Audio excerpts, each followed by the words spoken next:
afternoon. I will not moderate this event. It will be Ashika Singh who will do that. And I will only give an introduction on the team. I'm not telling about the team because that will the moderator do, but I will tell you something about our problem with representation of, not a problem, but our thinking and working around representation of African women. Because we have, before we talk and look to other people, we have also to look on how we do it, or how the African Film Festival does it. So the team representation of Sub-Saharan women, media and art and culture, that will be later explained more and deeply, but we were thinking about that a long time, for more than 25 years. So we had Mariam Kaba. It's only saying that Mariam Kaba, she's an actress, she has a long career in 1989. She had already done a lot of things. She had even got a medal of one of the best French African film stars or film actresses in France. So, but we spoke with her and she became a good friend. She came to us and said, you know, the world is a man's world. The cinema is a man's world. In France, Europe, where she lived and works, she always got second and third rate roles. She always never put in the picture or valid for the work she does. And then she said, most cinema goers, she was, as you can see, in a lot of films and TV series. She was almost daily on television in France. Nobody knew her. She said, and even when I have a first role, I get sometimes 1/5 of the payment of the second role of a man.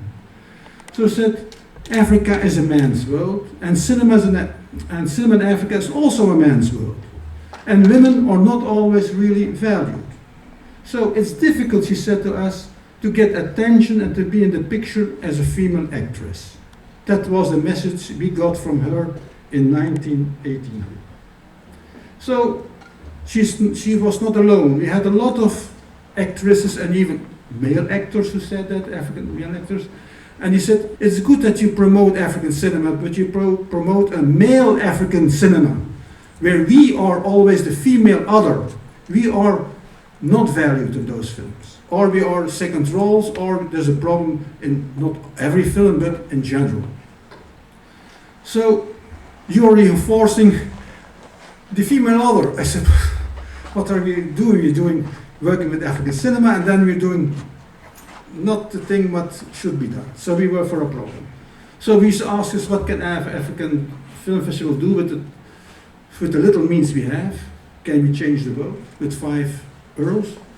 How to give actors and actresses in Africa African visibility, and that, in fact, how to humanize, making the familiar, them familiar and known. That was our thing. So, what can give visibility of a film festival? We have postcards, we have websites, catalogs. I'm not looking for I took it as random examples.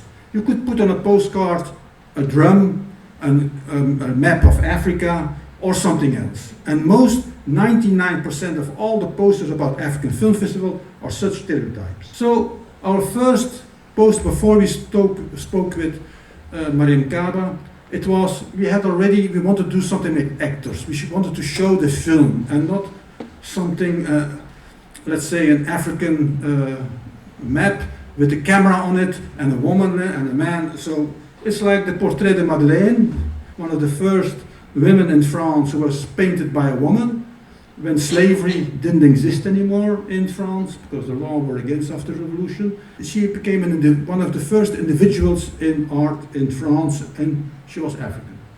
So we chose Mariam Kaba. We said we had a professional photographer. We were in Milan. We said make a photograph and you choose your photograph. We don't want to know what, you choose your photograph. So she did it.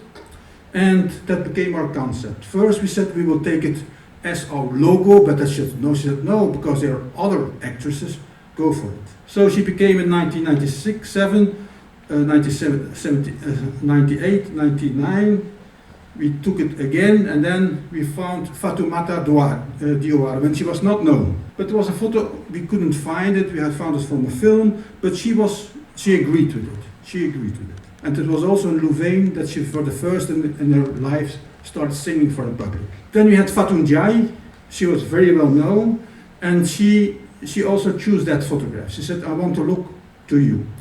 And we used it from a poster. That means we had 5,000 postcards. We had some 200-300 posters or 5,000. You can see it all everywhere in the city.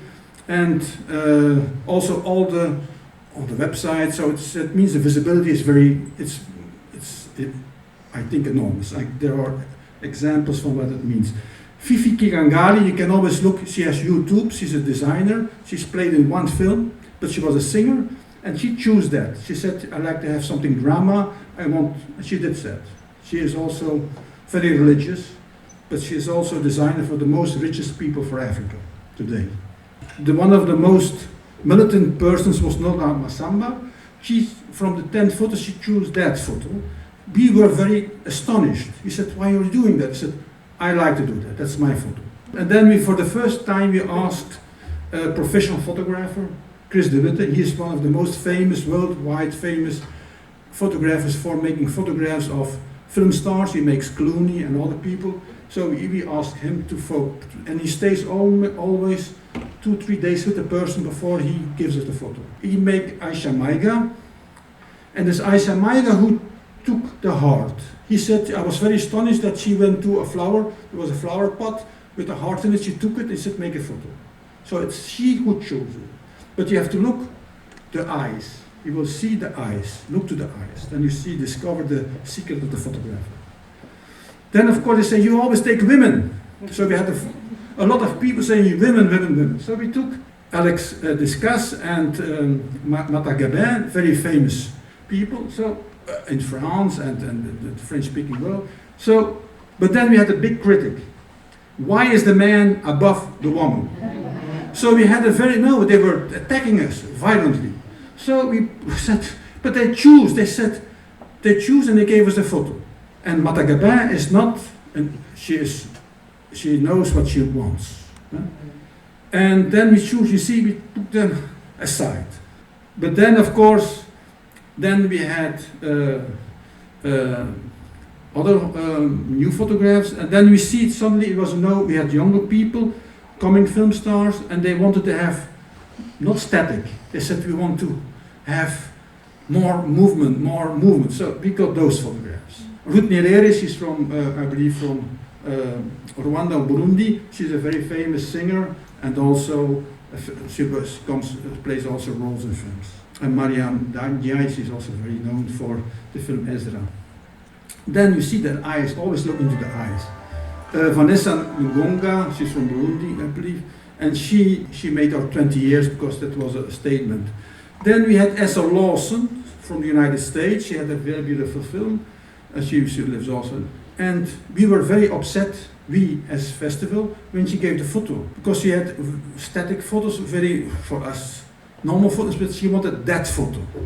So we found it very, we as festival, but she said it's my photo and I like to have photograph, so she chose that photo. Then of course she said, why always women, why not a young, nice boy? And that's the women who asked that. So we went to find Duke Koma, and he did it, what he did. It was not us. We wanted to have Chris de Witte stayed with him 3 days, and the result was that. He had made about 100 photos, and he chose that photo. So then we went more traditional, and or more classical, and you see Tjatiana Rock and Ryan Campbell, they choose those photographs, but you always look to the eyes. And you see that's Ngonga, and that's Batida Saggio. She is a Belgian from Guinea-Bissau, very known in the French-speaking world and also in the English-speaking world. She makes even films in Iceland, but nobody knows her. Then that's Eric Ibonnet, he played Lumumba in the film. So people, when he was walking the street, they thought they were seeing Lumumba. But he chose his classical film. Also the eyes are very important, always the eyes open, looking to the people. And then Mariam Al-Ferjani from Tunisia,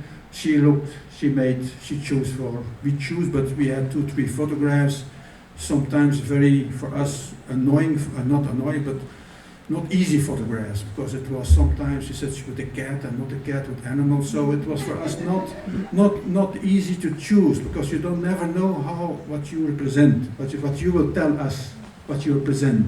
Now this year is another photographer, and those who knows the film Rafiki knows that there's another way of looking. It's also a photo made by Chris de Witte. So it's made in Cannes at the Cannes Film Festival. So it's also saying something about us, but also about the film festival. What is up to you to find out?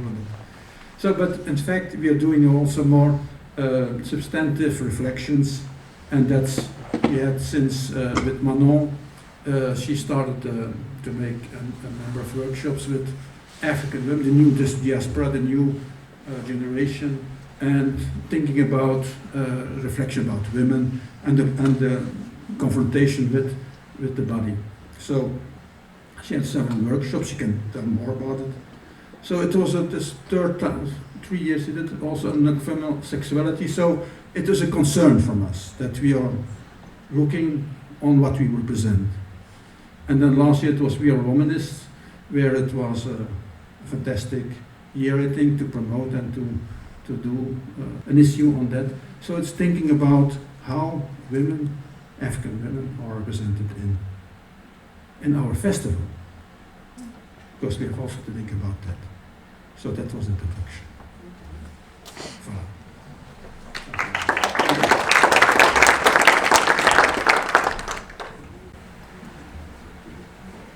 Good afternoon, everyone. My name is Ashika Singh, and I'll be the moderator for the panel discussion this afternoon. And I'm just going to gently hope I don't touch the screen. I'm just going to say a few words. I think Guido has already really illustrated what the heart of this conference is going to be about. And it's already very clear, representation is a tricky game to play. And the question is, who has the power in that representation? And then once that image is out there, where does it go? How does it get reproduced? How does it get interpreted? And there are multiple negotiators at each level in this process. I have had the great fortune myself to be part of the Afrika Film Festival for the past 3 years now. I've always been a moderator, and it's been a great privilege. And for me, the privilege has always been to be a part of a festival that wants to represent people in the way they want to be represented. And that's so, so important in this day and age where images, narratives, stories plague our everyday life, where we only have to pick our phone up in the morning to see an article that is talking about the other end of the world. And the question is, who is writing that article, and then who is it about, and who is reading it? And we always have to keep these critical thoughts in our mind. And today, we very fortunately have 4 presentations that will provoke this critical thinking, that will highlight for you a context in which these dynamics are at play of representation. And before I introduce our first speaker, I just want to say a general thank you. Thank you to Guido for the introduction. Thank you to Leuven's M Museum for hosting us here. And obviously thank you to the Afrika Film Festival, to Manon, who always organizes brilliant events and brings us together. And for that, you're not going to hear me anymore for the next hour at least. And I'd like to introduce our first speaker, who is Liz Kilili, who's a... You'd like to come up, Liz?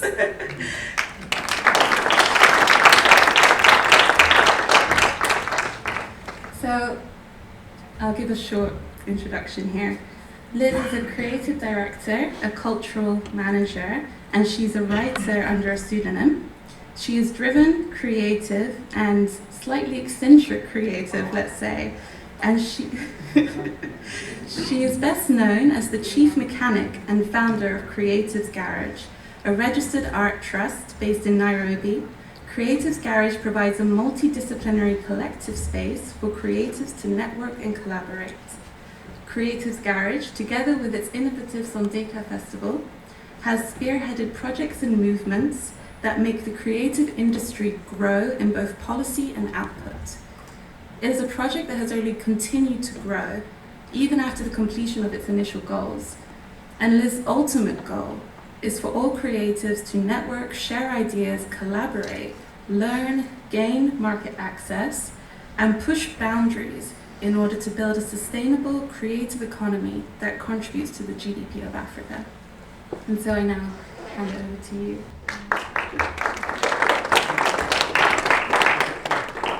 Good afternoon. So today I'll be talking about a project that we're doing. It's called Calabash. It's a video on demand platform for African content. So I'll be sharing a bit about that.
So this is like my mantra, yeah. So so many times African stories are told by other people. We never tell our stories, and so this is very powerful for me, and this is what I go by every day. I'll introduce you to her. Her name is Trish.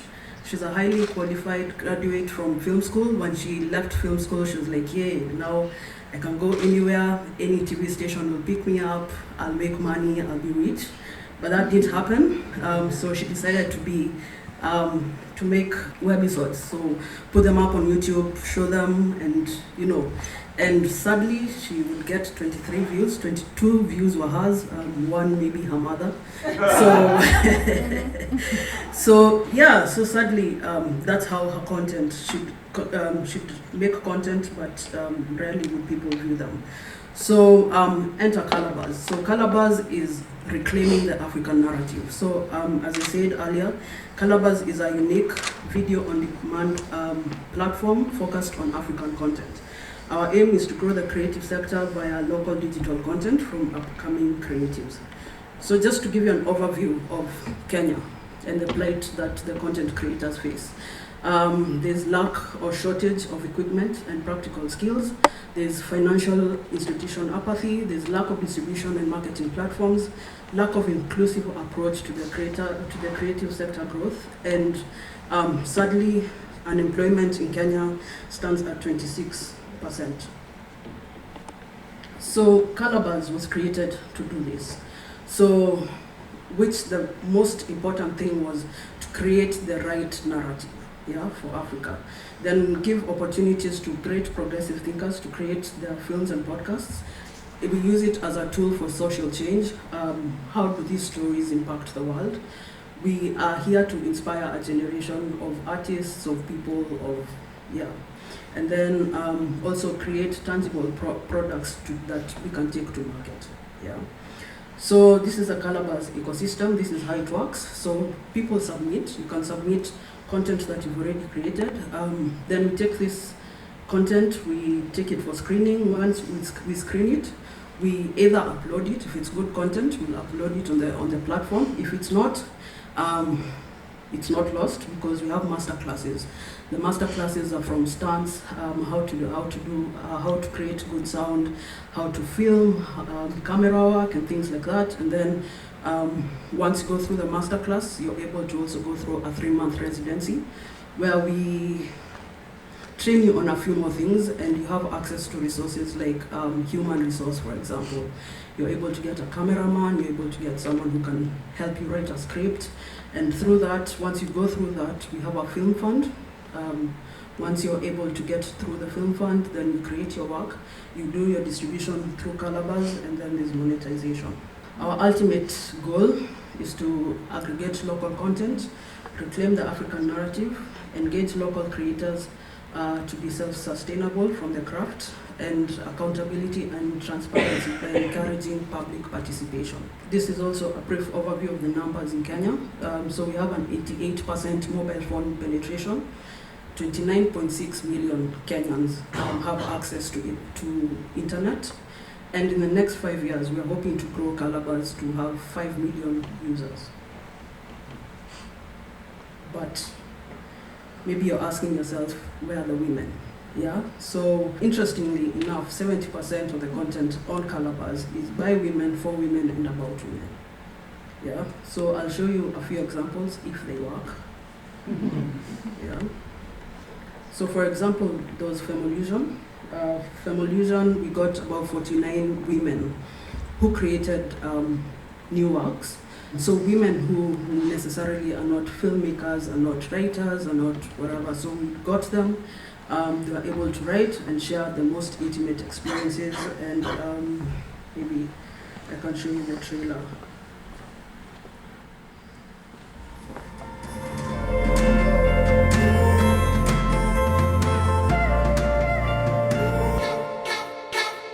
I reminisce, I smile, I close my eyes.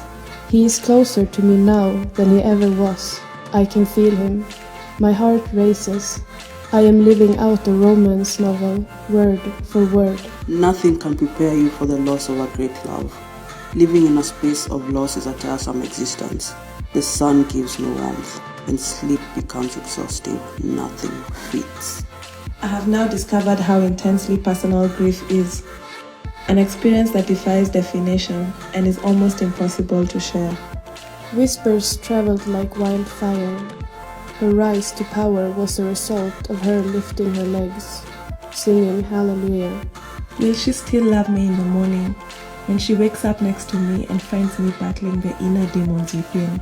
I am sure each of you has a story to tell too. I am sure each of you is a resilient, strong woman.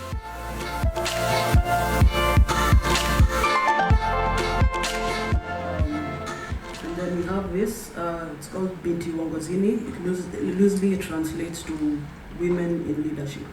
So this is, we have our next general election in 2022, and what we are trying to do with this project is to increase the digital footprint for women who would like to vie for 2022. And these are some of the women and some of their stories. The African politics is about kingsmen, tribal kingsmen. Our society is faced with a lot of cultural stereotypes. People don't vote for the person. People either vote for the party or they vote against a specific person. Many people in our African culture, they believe that before you become a leader, if you are a woman, you must have a family, you must be married. People will say they don't know me. Some of them I've been raised with, but it's only because I'm a woman. It's easier for an inexperienced young man to be elected than an experienced woman. Women have to work hard, like even 2, 3, 4 times harder than the men. At one point, my child was attacked, my house was attacked, and I have also been sexually harassed. From the male gender, I was being asked if I'm married, why I'm beautiful, am I selling beauty? Is that why I'm vying for office? Our men, they are not trusting that women can lead. If you can trust your wife in the house, why can't you trust your wife in leadership? To get help, especially from men in the political circles, most of them will ask for sex. According to the recent statistics, it was estimated that women are 52% and men are 48%. So I fail to understand how we are still struggling to achieve this 2/3 gender role if there was fairness. The place of a woman is not just in the kitchen or just about giving birth, getting more and more children and increasing the population as we are always told by our men. Gone are the days when women were just taken as wives or just homemakers. It's a time that we now come out of being homemakers to being leaders in our society.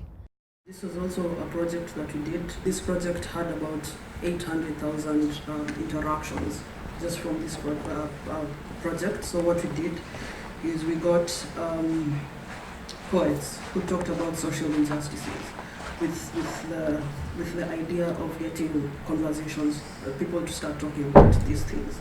So I'll play for you the little trailer that we had.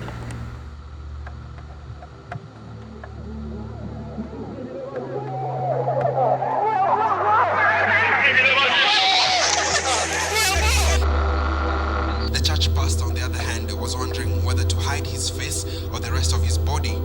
Even more awkward, the two were forced to pose for a photo shoot session. A criminal gang ambushed a public transport vehicle from Mandera, which was headed to Ajia de Nairobi. And 2 grenades were thrown into the World Food Programme compound in Mandera town. There were no injuries reported. The blast occurred as a group of worshippers were leaving a nearby mosque after their prayers. Auogopi pastor. Hii ni matiti. Anasema geuka tu usijali, hakuna mtu hajaiona matiti hata kama ni kwa gazeti. Wanaonaga.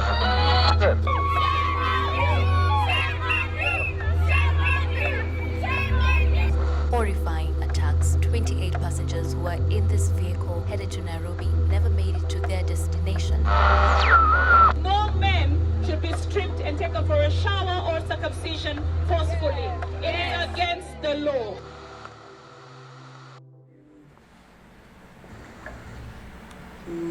Yeah, and finally, I speak. We got marginalized women in a remote place 900 kilometers from Nairobi called Tana River. So these women naturally don't have a place, don't have a voice in the society. Yeah, this is a place where if your husband is beating you and your mother is outside, she cannot come in. So your husband beats you up, and then maybe your mother will talk to you after he has done it. So we just went there, and the idea was just to humanize these women. So what do they eat? Who do they talk to? Do they fall in love? Do they have children? How do they interact with their kids? And yeah, we made a short little documentary from some of the things that we were talking about.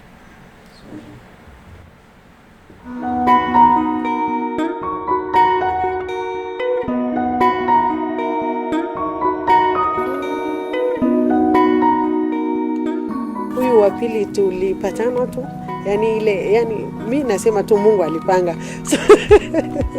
So alipanga tu tukutane. Watu walipolala alinivamia kule kunivamia hivi. Ningeshinda mimi sijui kutoa mimba, nasikia ni dhambi. Nitafanya nini? Kama ingekuwa jamii, ingekuwa kuna ile kuelimishana, wameelimishana kuwa hata mwanamke anaweza kukuongoza, hapo ningekuwa nimefurahia. Sisi tumekosa, lakini juhudi yetu ni kwamba watoto wetu tuwaelimishe, pengine Mungu atajalia watapata makazi na maisha yao yatakuwa mazuri.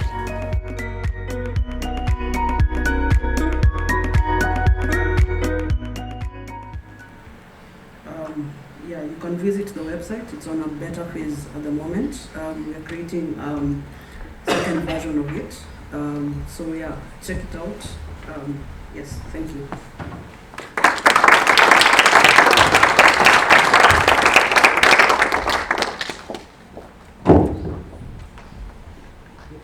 Thank you very much, Liz, for a wonderful, very interesting presentation. The next person I'd like to welcome to the stage is Tsisti Dangarembga, who was born in Mutoko, Zimbabwe, and is an award-winning novelist, filmmaker, playwright, poet, and activist. She completed her education in her home country, where she worked as a copywriter and started writing seriously as a poet and playwright. She obtained her master's in filmmaking from the German Film and Television Academy in Berlin. She has produced several documentaries and short films and has credits on most of Zimbabwe's feature film classics, including Everyone's Child, which she co-wrote and directed. Her award-winning short music film, Kare Kare's Vako, it translates as Mother's Day, which was produced in 2005, was screened at the Sundance Film Festival. She now lives in Harare, where she founded the production house Niere Films, the International Images Film Festival for Women, the Zimbabwe Film Industry Development Platform, and the African Women Filmmakers Hub. It's incredibly prolific. She is the founding director of the Institute of Creative Arts for Progress. She is working on a slate of projects that include television series Miss Rhythmics, adaptations of several African novels, and a crowdfunding exercise for the first AWFH production, Nena. Her latest film, the short film In My Father's Village, on which she was script doctor, producer, and directing trainer, was selected at the Pan-African Film Festival in Los Angeles in 2018. Tsisti is also very well known for her novels, which include a trilogy comprising of her seminal novel, Nervous Conditions, recently listed in the BBC 100 Books That Shaped the World, and she's also winner of the Commonwealth Writers' Prize Africa in 1989.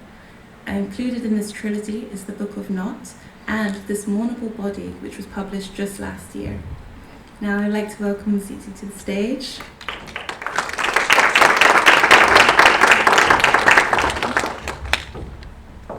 Hello everybody. It's wonderful to be back here.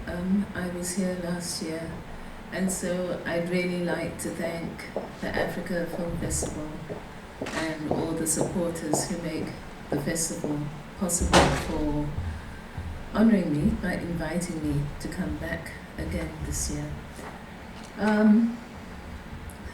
Maybe I wasn't paying attention, but I think I got several versions of the topic. So what I'm going to do is speak to the different versions of the topic that I got. And so it'll be a little bit of this, a little bit of that. I think, however, that the central idea that I will be putting forward is that, in my opinion, the images we see of African women are often filtered. And I think this is something that Ashika alluded to when she spoke about the power relations that are involved in producing these images. So I'm just going to elaborate a little on that. And this is why it was so wonderful to see Liz's work, where we are beginning to see these unfiltered images. Or shall I say, less filtered images. I think, Liz, you're smiling. You have an idea of what I'm talking about there. But I think that's going to make for a great discussion. So this slide here is about a project that I've been working on for several years. AWFH stands for the African Women Filmmakers Hub. And those who were here last year, you remember I spoke about this, but please don't get up and walk out. I have something new to say about it. However, before I get to that, I'm going to try to go back to a video, and I want to play this video without any introduction. And then I would like to ask you maybe some questions after you've seen it. It's very, very short. When I was 23 years old, my first marriage had failed, and then I won from that marriage. So I was working as a sales agent. I was invited to a sporting activity, Kumare Depot. I met this other guy. I was in company of my daughter. She was around 2 years. But numbers just like the normal way. So we went to canteen kwacho pajanchika chapera. But if you don't mind, tineka room kamkadeki, can you have lunch? It was a very, very small room. So he had jumped on me. And that was the rape. I couldn't scream. The room was so tiny. I cannot explain how it happened because it happened so fast. I could have reported him. The first question they would, you going to go. And I was in Ghana. What did you expect when Then I missed my period. The same week was supposed to be my Njongarma Detang. ndakatanga kunyatsonzwisisa kuti I've been raped. I had no one to share with. Ndova ndakatanga kuti kuita follow up on him. Ndova ndamudza avati hazvine basa re. I've tried my traditional medicines and it didn't work. Zvanzi ropa remurume wako nderangu, but handikwanisi kutora as my wife because I'm happily married. Ndobva ndadzvara mwana wangu kuclinic ndazvinomboka una meguru vangu. She couldn't handle it. Mume wangu, she's very short-tempered. And semunhu angakugara ega and ndanda nehori responsibilities evana two, ndandamufenda. Nditekesa mutauni uchipinda mumasaluni uchitengesa uchikwidza mapiritsi nevana mumwe mwana kumusana. Ndobva ndakazoitawo zvemaintenance anobhadhara vadefaulta for 2 years. Ndakangonyarara futi ndichingoti hangu zvouvhenda izvozvo ndakutengesa maraini mbomhanyisana nemapurisa. Mwana ndaenda kuchikoro agrade 1 birth asikuda kutoesa mwana, mari school fees asikuda kubhadhara. Ndabhadhara school fees ndairola mwana wangu pandienda kumboka. So iye I thought kuti ndauya for sex. Ndobva mwana aminotakamuendesa kupi. Ndobva zvanzi yatauri. Ndobva tafamba ubva taenda pamwe pane kamukamukutuso. Ndobva oda ndibata futi. Ndobva ndaramba. There was a point yekuti chikoro zvavharwa. Mwana itoroti mama musaratidze tete report book. Bozi mukavaradza report book vanobva zvoti makabhadhara school fees. Chevhending chirungu tungonetsana nemapurisa. Mwana wangu vazotanga kutoma number 1 chichichichi. Ndobva tanga kuona kuti unovatanga kubhadharwa school fees, but still mari iyo maintenance yaitongonetsa. The other day 2010 ndobva avafona vanobvaenda kuroad angatenga mota ndobva vauya ende paipa vaangasiya kupolisi akubhora. Ndaitobika time yakasvika ndikapotuka pamoto. Ndakatokota machiti ndichida kutopindura poti yangu ubva ndinyamura fandisa futi pambedha. Another attack. Ndobva ndaita futi nhombo ipapo. Iyoyo nhombo, to be honest, I tried everything possible kuabort, but zvakaramba.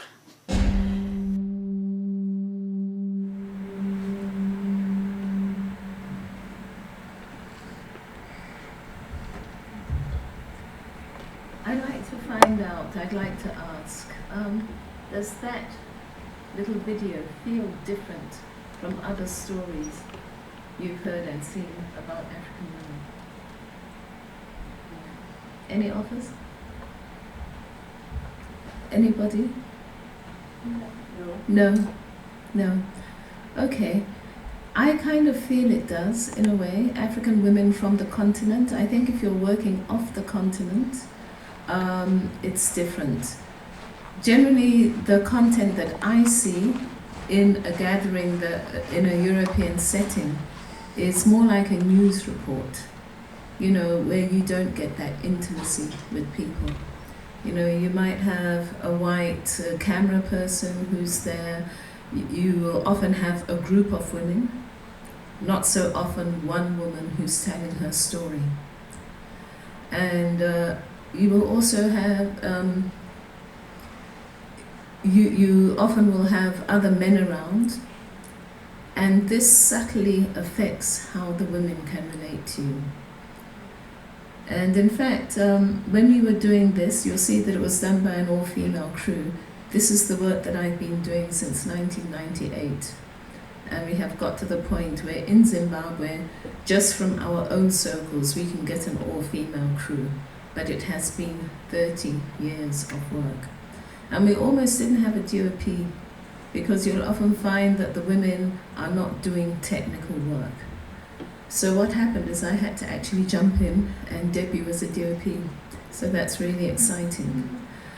But what my response to this is that people have used the word heart-wrenching, which for me is a different response from awful, terrible. For me, it shows that there is another level of barrier that has been broken down. When something is terrible and awful, it is that awful thing over there. When it is heart-wrenching, it is heart-wrenching here. And so I think these are some of the reasons why we have to capacitate women filmmakers to tell their stories. Because as Liz's presentation said, you can remember it better than I can. It was, unless your first slide about the lion and the hunter. Yeah, the hunter never tells a lion's story. So I started my career like 30 years ago. 2005, I have a film that's in the competition in Sundance. You'd think that I would have been one of those people on those posters. What is stopping African women from coming from this level of entry to the level where we have these sustainable ecosystems that Liz was talking about? Well, there are lots of things. Laura Mulvey, who was a film theorist in the 1970s, started speaking about how gender works in film, how the differences in society that are based on gender are reflected in the film narrative, so that women are generally, in traditional film, not seen as agents, they're not protagonists. This refers back to what Guido was saying, that they're the second or third role, they're so seldom the first role. So Laura Mulvey began to theorize this. I was a film student in Germany when I began to engage. And I thought to myself, well, there's something else working here. How can I use Laura Mulvey's theory to explain what I am seeing? What was I seeing? Well, I really started thinking about this really seriously when we had an exercise to do a reportage at film school, and two things happened.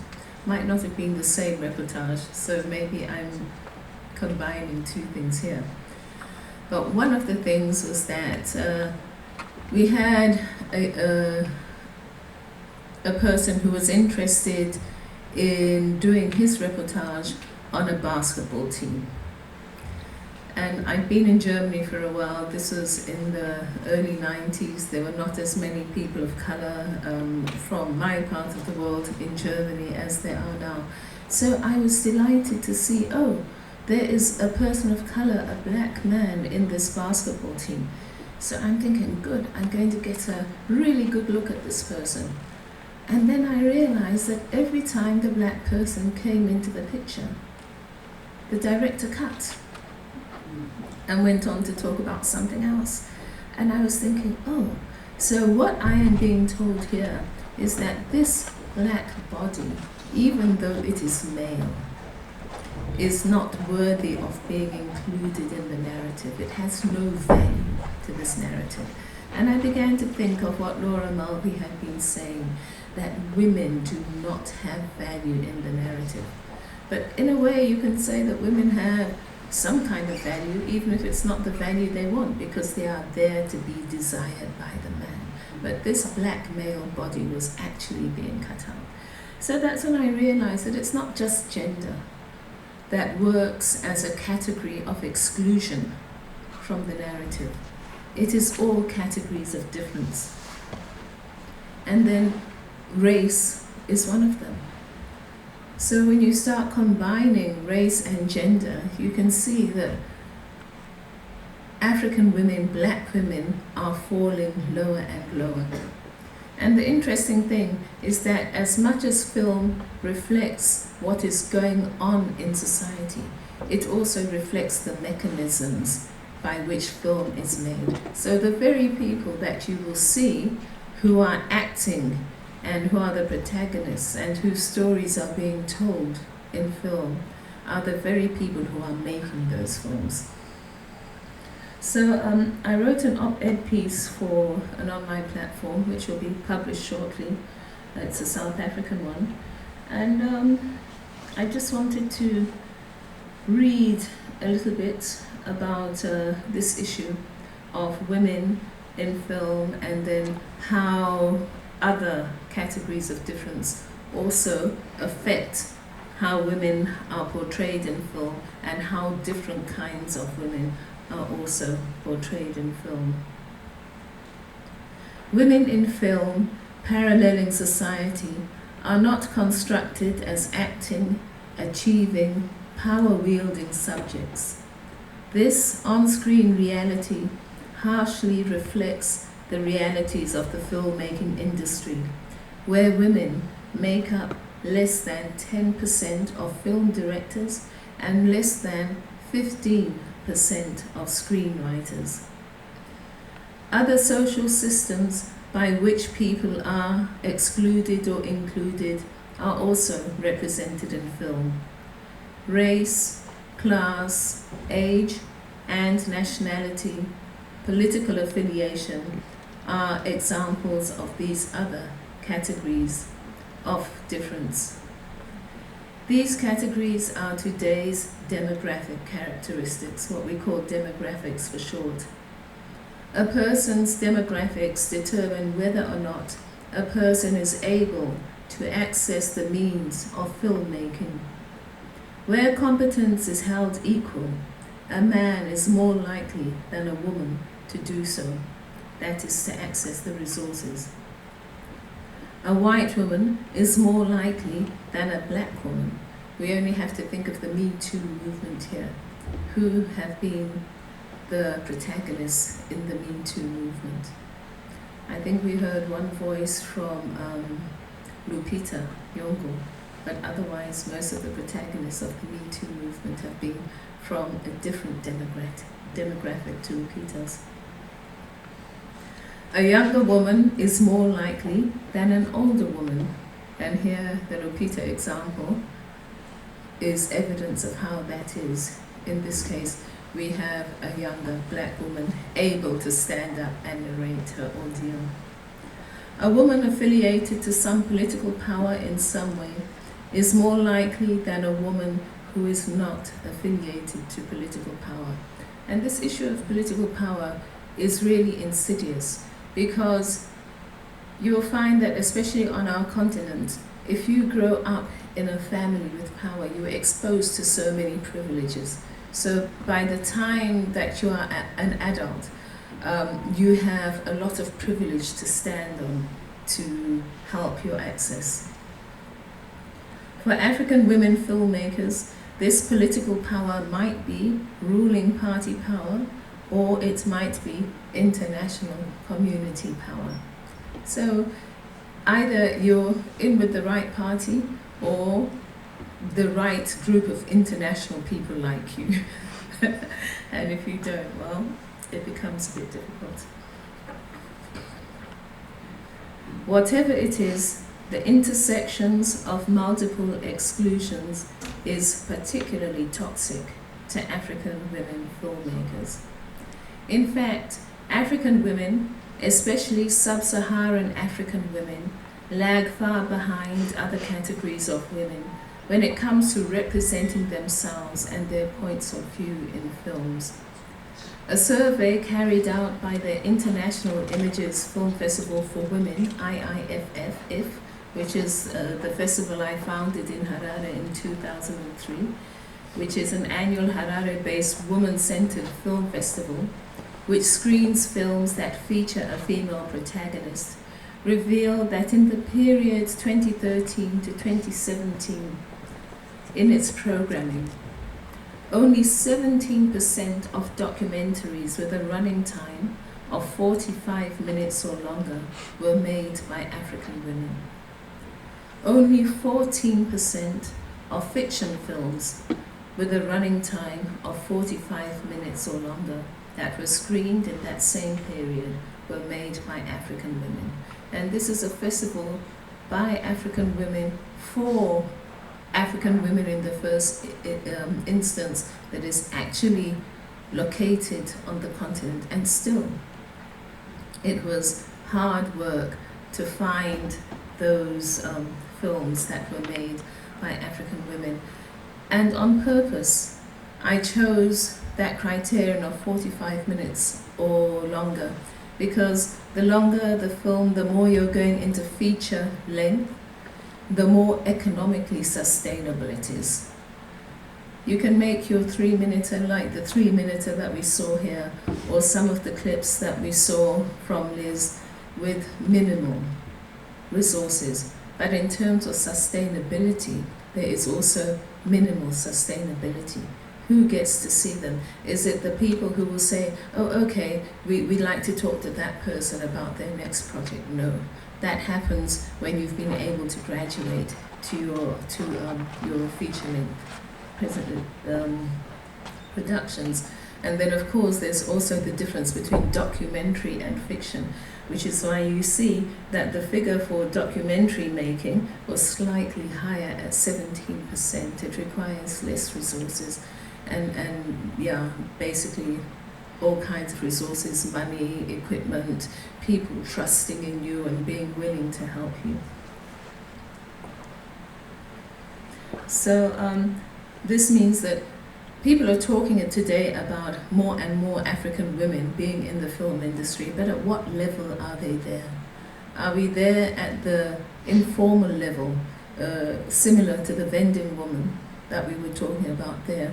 Or are we there at the level that Liz is talking about, where we want to create sustainable ecosystems where we can sustain our livelihoods out of it? And then one of the last things that I would like to mention is that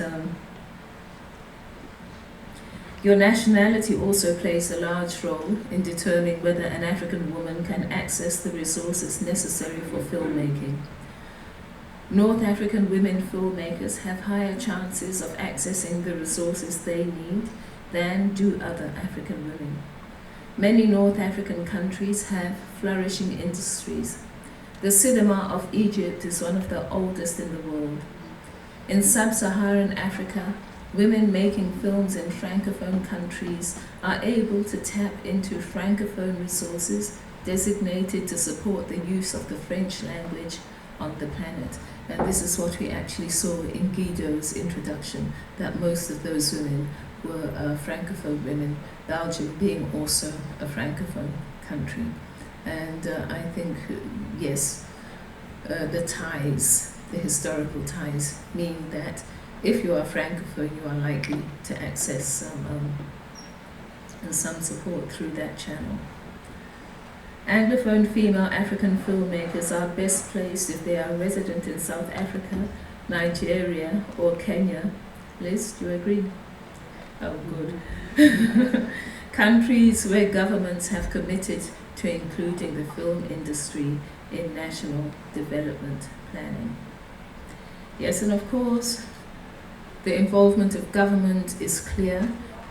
To represent, to have the power to represent, to have the power to reproduce anyway, it is an act of power. And so when we represent the world in film, that film itself becomes a location of power. So clearly, those people who have control on power want to keep that control on it and do not want to allow this power into the hands of people that they are not sympathetic to, probably because they feel that these filmmakers are not sympathetic to them. So what do you do in that case? You keep going. I was telling Nika that a little while ago said to me, "Tsisti, you're like a pit bull," which I take as a compliment. So we started this African Women Filmmakers Hub, which I spoke about last year, but which I have since refined.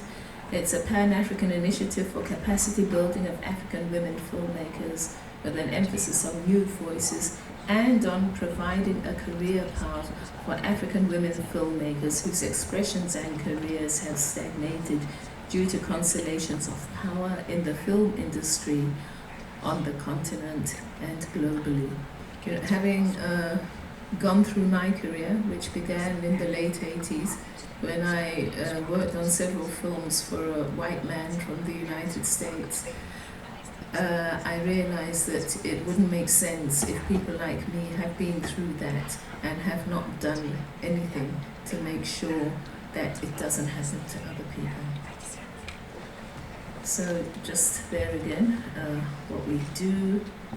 So to break it down a bit more, networking, you can see the women at the top there, the training, that's in my garden at home, an impromptu training session, and a more formal training session down below, which was a workshop in Kenya.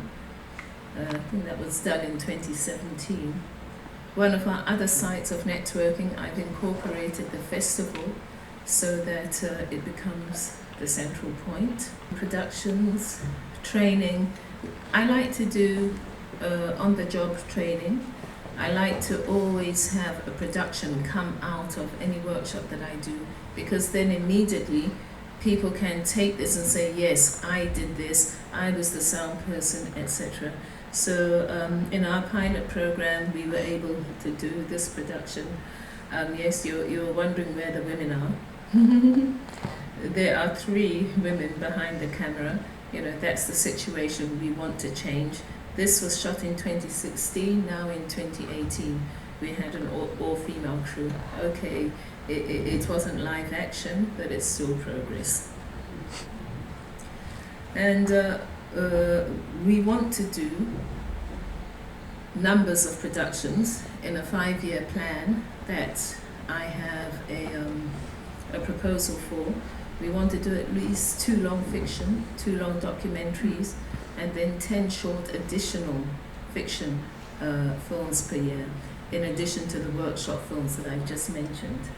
And the idea is to build up a critical mass of women who can operate at a competitive level on the continent.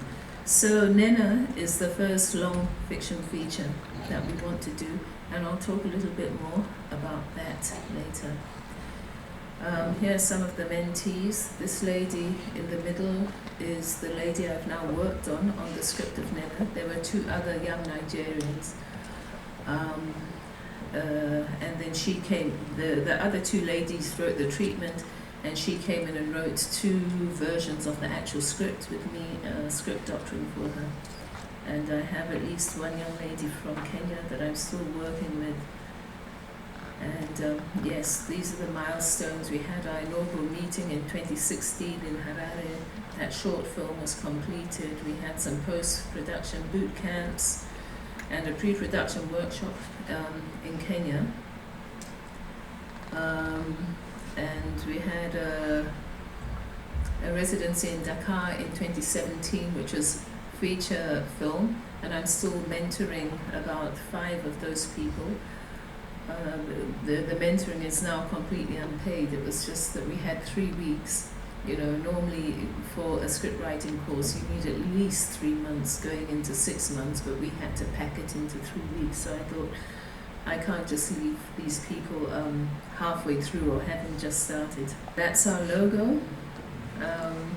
We have a constitution, and this is how we want to administer, to create national hubs, starting with partners that we've been working with, and then they will consolidate into regional hubs. And they will then all elect an executive committee. Some of the people that I've been expending energy in order to interest them in this project have said things like, oh, there are too many Zimbabweans who are spearheading this project, because, as I said, you know, it's not the preferred location, which should be South Africa or Nigeria or Kenya. But even so, we have 12 countries reached so far. We have people on the ground in these 12 countries, and we can go into these countries at any time and do work there. Some of them we have already been working in Kenya, Senegal, Uganda. So, Nena, this is the film that we are working on, which I've been working on for some years now. It came from another project. It didn't only begin with the AWFH. It came from another project, which came out of having been on the jury at FESPACO in 2015. And one of the things that became clear to us, the grand jury members in 2015, was that the quality of storytelling is decreasing. And we thought that this had a lot to do with the ease of making films. The easier it is to make a film, the less you have to deliberate in order to make it. And so there was a call for really investing in script development. So I was thinking, how can we do this? Because it's a twofold problem now when you're screenwriting. First of all, you have to get your story, and then you have got to structure your story into a film. So I thought that, well, if we can get novels and adapt them, novels that are suitable for adaptation, we've done the first thing, which is the story, and then all we have to do is structure it. So I began a program called Adapt to Be Seen, which didn't see the light of day. So then I took one of the films into the AWFH because it was about this young lady, Nena, who lives in this family where no one discusses sex. Okay, women of African heritage from the continent, how many of you came from families where people discuss sex? Hands up. Yeah, so whenever I've spoken to people, they said, oh, that's my story entirely. And so it seemed like this was a good candidate. And so that's Ife Sinachi, who co-wrote the script with me, and this is one of the young ladies who are considering to be the director. So what we've done with that project so far, option secured, script developed, etc. The crewing is already in progress. I'll be going on my first recce to Lagos in October, and our fundraising is in progress. Unfortunately, again, the issue is who cares about a young girl who's at school and having to go through managing things like menstruation and relationship with boys. And so it's an uphill struggle, but one just has to remain committed. And so this is what I'm saying, things are filtered. This kind of story, which would work to empower millions of young women on the continent, is something that is filtered out.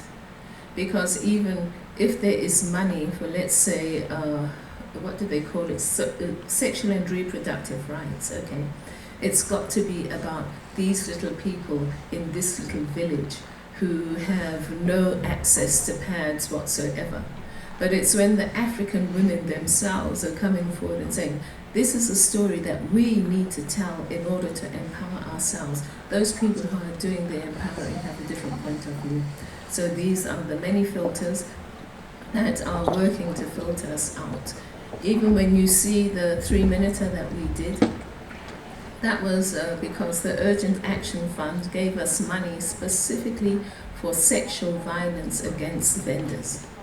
Because this was the time when the police were on the streets in Zimbabwe and a lot of vendors were being sexually abused by the police. And I think you might have seen earlier in the year, I think there was that report on Sky News where there were about 17 Zimbabwean women together. They were almost like holding hands like this. But the actual source of that script was the women in the creative industries themselves saying, look, we can't get ahead because we're being sexually abused right, left and center. And for us to be able to go out there and represent who we are to the world, we want this to stop, and we want to start naming in the sense of the Me Too movement. But the Me Too movement is good for Hollywood, it's not good for Zimbabwe. In Zimbabwe, we're talking development, so it's got to be vendors who are being abused by the police. So while it was so wonderful that we had that opportunity as women to come forth and commune over this filmmaking process with the women who are engaged, there's one other spot. There is still filtering going on from the various power systems in the world. And so I'm really grateful to the Afrika Filmfestival for availing this platform where we can talk about such things, because I think it's by talking about such things that we can develop our action plans and work to change it. If anyone is interested in Nena, I have some brochures here which will also give you the link to our crowdfunding platform. Thank you very much.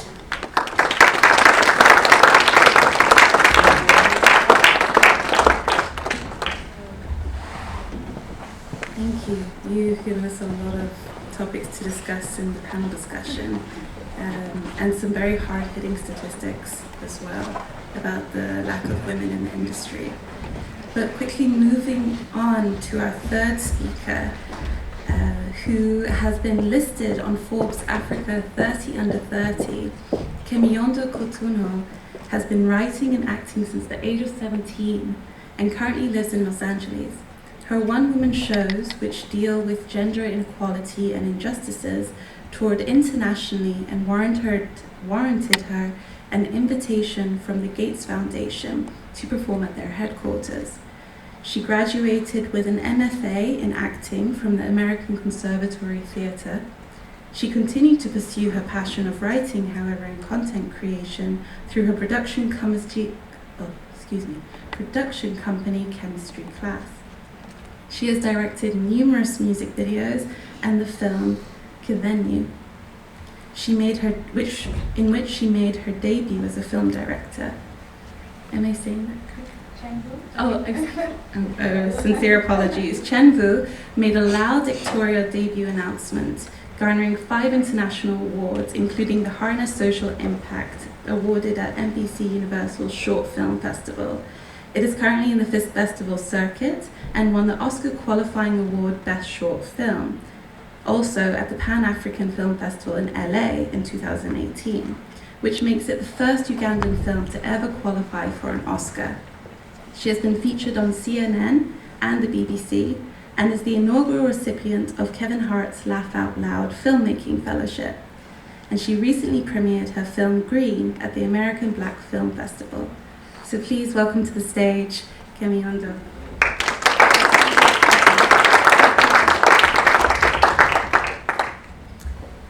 Thank you.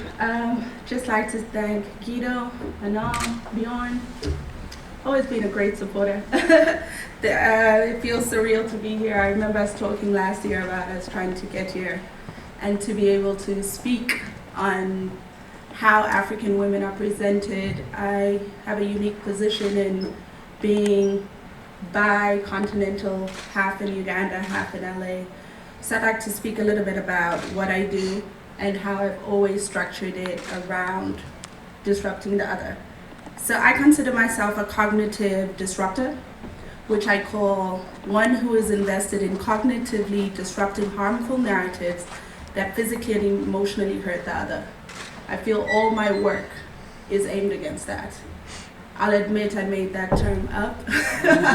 I decided I wanted 2 big words together to make me feel important, so if it doesn't make sense, do not tell me, because I'm very happy with it. To give you some background, look, that is me. I've always been a storyteller. That's me with my mom's head wrap and my dad's doctor shirt that he used to wear to work. I always wanted to reflect what I saw. I was always imitating people. I was always retelling stories, and in some ways I can look back till the age of like 4 or 5. I was an expert at reflecting society back at itself. In some ways that has always been what I do as an artist. I've never offered solutions in any of my art pieces. I've never told people what to think. My only aim is to reflect society back at itself. So this obsession with storytelling continued on till I was about 17. I was in high school and I wanted to act in a one-woman show about an African woman. I didn't care what country she came from. So I searched in a library that had all these plays to find a play, one-woman show about an African woman, or a play that's centered around an African woman. I did not find one. So I was 17 and I was naive. And so I was like, ta-da, I'll write one. So I wrote Jabulile, which means happiness. And the tagline was, nothing will wipe the smile off. I started interviewing street vendors about their stories because I was curious as to what laid behind their smiles. It was only then that I started to understand the struggles in being a woman from Swaziland and a greater area of African woman and how it was always connected to gender. This became the start of me becoming a feminist. The show went on to do better than I ever thought it would. It toured internationally. I was just 17. But I think that was the beginning of me disrupting. That was the beginning of me disrupting what we thought of African women. And I did that by making us complex. I was one woman acting as 6 different characters, showing the complexities, but because I was one body, showing the similarities. I went on to write another one-woman show called Kauna, which was based about Ugandan women dealing with HIV and AIDS. I was always obsessed with disrupting, because when you talked about HIV and AIDS, we got statistics, we got ABC, abstain, be faithful, condomize. That did not incorporate the African woman. I cannot abstain when there's such a high risk of me being raped. And if I'm faithful in a society that does not tell men to be faithful, what good is that of me? And then they tell you to condomize. That assumes that there's equality involved, that I have a say whether condom is being used. And so I was always obsessed with telling the story from the woman's side. And so even though this is a film festival, I think it's important to go back to my plays, because I think that is where I started disrupting. So as I said, the second one-woman show got invited to Grahamstown National Arts Festival, which is the biggest arts festival in Africa and second only to Edinburgh. This festival is set in South Africa. It has plays like 500, at the time I performed, it was over 500 plays. How many plays do you think were written by Black African women at that festival? Just guess. Okay, you guys had less hope. The answer is 3. Well done. But the fact that you thought 1 out of 500 is amazing. I would have assumed, I mean, I'm an optimist, but I would have assumed at least 100 or at least 50. There were 3. I was horrified. I was, at that time, 20. And I didn't consider myself an expert. So I'm like, what are the other 2? You know? And it really bothered me that there was, outside of myself, only 2 Black playwrights. And so I started to make, it was at that point where I was like, oh, writing has to be something I continue to do, because this is the only way we're going to disrupt. So as I mentioned, I consider art as a mirror. And so it's been something that people ask me, like, what is your message? I don't have a message. I simply reflect what I see. But what I quickly learned that as an African woman, reflecting what I see is inherently political. It's inherently disruptive, because what I'm doing is showing you a world that has just refused to see it in my way. So I wanted to talk about the social hierarchy and how it disrupts. So if we consider the hierarchy, the first is Europeans, Americans, Asians, Africans. I got it from hierarchystructure.com, so you don't accuse me of that. If we understand that men and then women, Tsisti talked a lot about this. So the white man inherently is at the top. The Black woman is at the bottom. Me reflecting, me writing, me telling a story is disrupting that hierarchy. Because what this hierarchy says is the closer you are to the top, the more proximity you have to the mic. The closer you are to the bottom, the more proximity you have as an audience member. You are supposed to receive. So me writing, and any other African woman who's telling a story, is disrupting this, because you're grabbing a mic. You're saying, I don't care about your social hierarchy. You be the audience to my story. If I think about this idea of the mic and the audience, I have no problem being an audience member.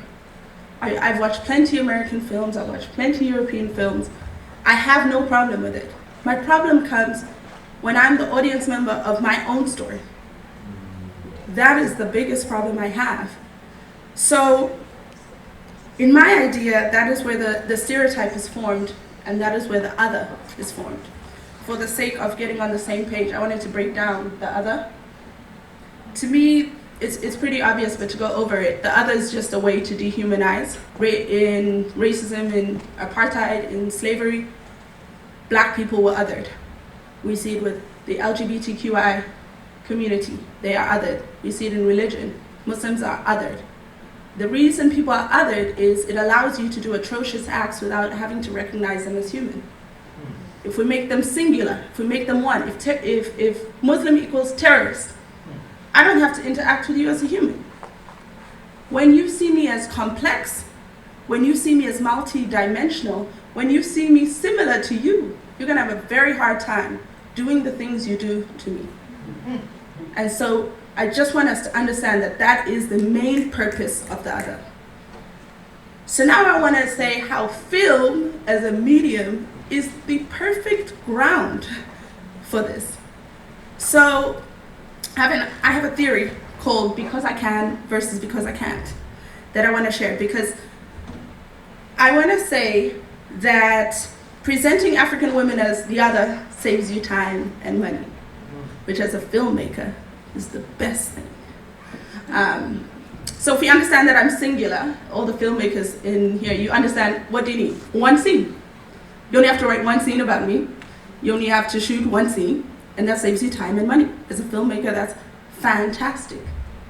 And I would say that some people even do this not maliciously, but because they can. That is the epitome of privilege, because I can. If I, as a screenwriter, could establish a character in one scene and shoot one scene and establish a character, I wish I could. But I can't, because I can't. That is the definition of oppression. So we understand because I can versus because I can't. So I like to talk about the three traits in African women in film. And I'm not just speaking in mainstream, but I also have to point out even films made by Africans sometimes incorporate mainstream, because we're digesting how we're seen, and you cannot be what you cannot see. And so sometimes we interpret them and then we reproduce them. So the three traits that I personally always pick up on in some form or another: we're queens, we're warriors, or we're oppressed and void of joy. They always fit into those three categories. So without one scene, we see her with a queen. Without one scene, we see her fighting. But without one scene, she's upset and dealing with some problems. And there's never complexity. There's never any complexity. My film Chenbu dealt with rape. Everyone who saw it said, "Oh my God, I thought it was a comedy." It was in the beginning, because that's life. It's complex. There is never a foreshadowing of rape. You don't wake up in the morning like, "Ooh, today I'm gonna get raped." That's not how it works, otherwise I would not get out of bed. I have a great life, and it's interrupted. And it was important for me to present the joy in Uganda, as well as the situation. So while I can present a very traumatic event, I must balance it with the complexity of life. So it's like an interesting time, because a lot of people like to tell me, "Oh, we have so many African films, we have so many African stories." Even growing up, there were so many African films. I decided to choose the top 4 from the ages that I remember watching films, what I considered African films, from the age of like 5 to 16, mainstream as well. So there was Shaka Zulu, then we had Serafina, then we had Hotel Rwanda, then we had Last King of Scotland. All of these either have like a female always was a supporting lead except for Serafina. Also, a lot of these, in every single film, all the leads are American. So whilst, I still love Serafina, and whilst, some of these films I do not like, but while, it's not to say that these films were not African stories, they're not African films. Why? Who's behind the camera? Take a good look, we'll go real fast. Who directed Serafina? Who directed Shaka Zulu? Who directed Hotel Rwanda? Who directed Last King of Scotland? They all have a certain hue, don't they? Also a certain gender. Who has the mic? They're telling me about myself. I'm digesting who I should be from these guys. And so my messaging is bound to be singular. It's bound to be othered. And so as an African woman, you're constantly in a state of cognitive dissonance, because other people are telling you about yourself and you know about yourself, and the two images just don't match up. So I flash forward to now. I live in LA, and actually short films do open a lot of opportunities. My short film Chenvu has gotten me into rooms where people are interested in moving forward with bigger films, features, and so forth. I'm actually a huge fan of shorts. I think they're a great business card. They are like throwing money into a fire. You will never make money. Yes. And so I think it's opened up a lot of opportunities for me. And I walk into studios and they're like, it's such a great time, you know, for African films, Black Panther. I'm like, Black Panther is not an African film. Black Panther is not a story about Africans. I love Black Panther. I watched it 3 times. I think Ryan Coogler is a genius. I love the mythical story. It's not an African story. Queen, warrior. It does not do anything to take away from the African woman being othered. Furthermore, it's still through a Western lens, because for you who've watched it, the idea is that this is an African country that hasn't been touched by colonization. Yet tribalism is very, very much present. That's a result of colonialism. So to me, it's clear who has the mic. So for me, in ending, I always consider about passing the mic. There is only one way to pass the mic, because until African women tell stories about African women, we will always be othered. It's that quote. Until the lion learns how to tell his own story, the hunter will always be glorified. It is that quote. And so even listening to Guido's presentation, I kept hearing the word choose. That is passing the mic. He even said, I didn't like the photo, but that's what they chose. Absolutely. That is what passing the mic is. It's saying, you know yourself better than I do. I do not understand it. I don't know why you want to do a perched lip. But that's your choice, and we're going to allow it. That's what passing the mic is. And it just gave me joy. You said it about like 15 times. They chose, they chose, they chose. It's powerful. Afrika Film Festival, showcasing other films, not saying, I'm going to tell your stories. Saying, let's hear how you tell your stories. That is how you disrupt the other. The African Women Film Hub, that's how you disrupt the other. You know, I was saying next year I want to open up a grant where I give a Ugandan woman $5,000 to create a short, because I've seen what that short has done for me in my career. Because I also understand I cannot tell every Ugandan story. I have to pass the mic. And so whilst I'm looking for money for my own film, I also want to look for money for someone else. I have a very specific privileged lens. I cannot tell certain stories. And it is important for me to recognize that and to pass the mic. Basically, I just think, am I allowed to cuss, Guido? Can I swear? No. Basically, okay, so this is something people love to tell Africans, especially African women. Like, oh, if you don't tell your story, no one else will. They love to tell us that. I think it's a trap. It's a big, big trap. I believe if you don't tell your story, someone else will, and they will fuck it up. Thank you.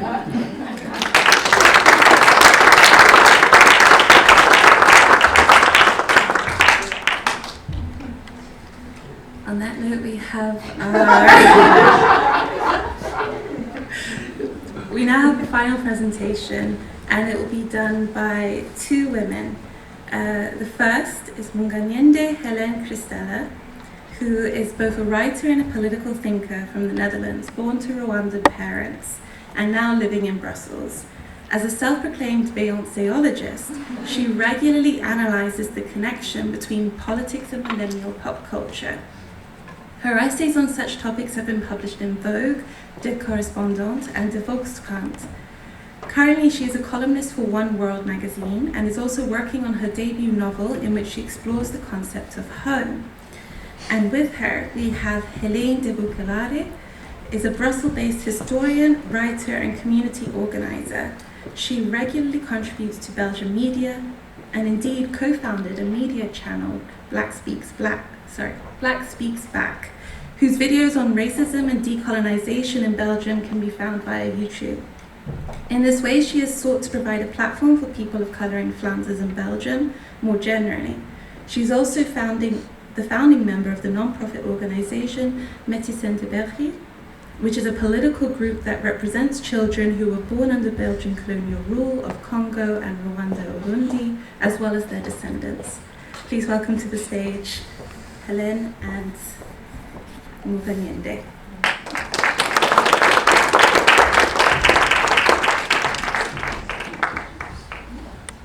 Good afternoon, everyone. I'm Muganyende. This is my colleague Helene. The reason why we were invited today is to tell you something about a project that we've been working on for almost 2 years. It's called, with the working title, Home Away from Home. And it's a project, a writing project and a multidisciplinary project about African neighborhoods in Europe. So most of the stories that we've heard this afternoon are they approach violence that is put onto the black female body in like a bodily way, and we'd like to think about African neighborhoods in Europe as representative of those bodies, as often representative of femme bodies that and even male black bodies that are also put through a lot of violence that we've learned to call, for example, gentrification, marginalization, and that we like to solve through community diversity programs. Or I should say that white institutions like to do that. And the reason why I'd say we think this is like a project that should be highlighted is because our realities as women living in the diaspora, specifically in the Low Countries, in Belgium and the Netherlands, we believe that this is an underrepresented story about finding home away from home. So I'm going to give the floor to my colleague Helene to tell us a bit about how we met and yeah. Hi, I won't tell all the details about how we met because that may be a little private and a bit messy. No, I'm kidding.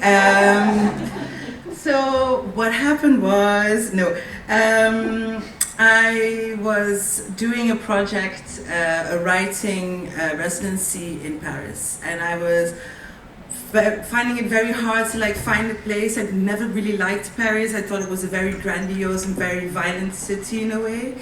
Everything's expensive, everyone's looking at you. And so after some time I decided, look, I'm just done with this. I'm just gonna go to Chateau Rouge, like it's quiet there. It has my vibe, you know, all the stuff. And Chateau Rouge is a neighborhood right next to Montmartre, where which is one of the oldest sub-Saharan African neighborhoods in Europe. And I met a journalist there called Moussa Diop. And we were talking, he told me a story about the neighborhood and the things that were happening there, the refurbishment of the metro. He was also saying that the Marché de Chateau Rouge, which was the very old market where vendors were selling fish and fruits and vegetables, was going to be moved to outside of the Paris city limits, and they were going to call it Marché des Continents. So it's called Markets of the Continents, and they were going to throw in, you know, like the Chinese market, a Brazilian market, you know, like make it or like exotic and all that stuff. And that was very interesting to me because at the same time, in Matonge in Belgium, in Brussels where I live, a thing was going on where the mayor of XL, which is the commune where Matonge is in, said that she was going to change the name of Matonge into I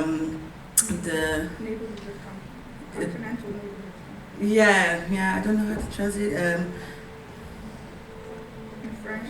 Yeah, what was it? Quartier des Continents.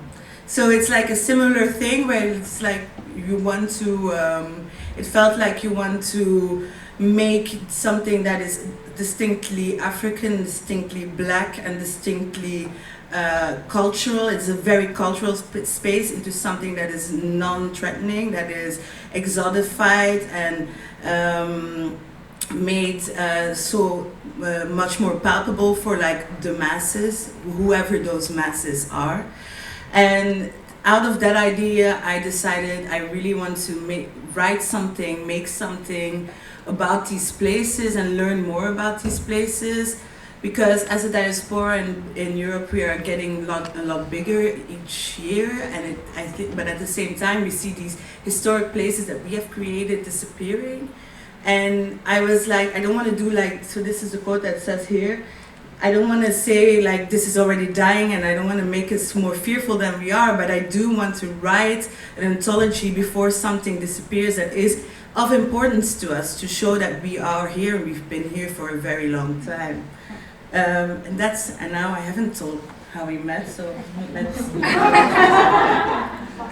So the romantic story about how we met. I ironically did the same writing residence, enrolled into the same writing residence as Helene a year later. And at the time, I had started debuting into like the mainstream kind of Dutch media, which was a very wide space. And even that residence to me felt like a kind of like an estranging experience, because of the fact that growing up in white majority countries and in white majority spaces, even like your body, even being present in the room, being present within that institution is already disruptive. So to me, that was like kind of like an iffy, I don't know, like experience. And then after that, I needed to talk to someone who had gone through the same particular things, and also a writer that could relate to a similar background, like coming from African descendants, in like, you know, not in a singular way, in the ways that we like to look at it, like, you know, multidimensional. So I met Helene through Twitter, because she had in her Twitter bio, she had self-medicating on Afrobeat and everything Afro-Europe. So I was like, yes. And also my second name is her first name, so that was also pretty lit.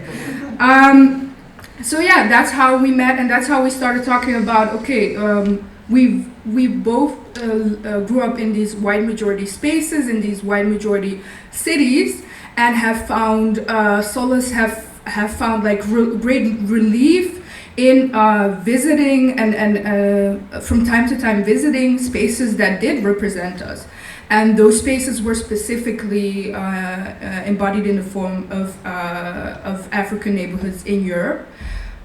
So when we started having this discussion, we came up with like 7 cities that we wanted to research.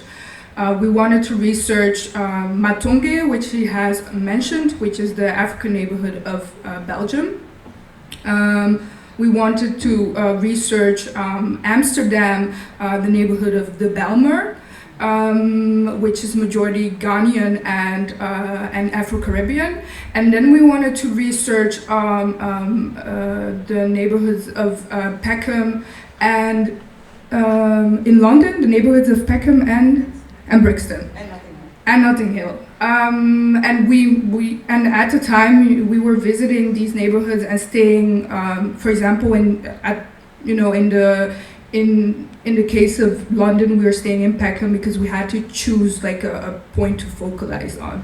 So yeah, that's. I see you. Yeah, so that's how we started the research, and yeah, there were some pretty cool findings that we did, and because we are both writers, we're gonna like publish it in various ways. But maybe let's talk a little bit about the findings first, like what kind of like things spoke to us when we were there.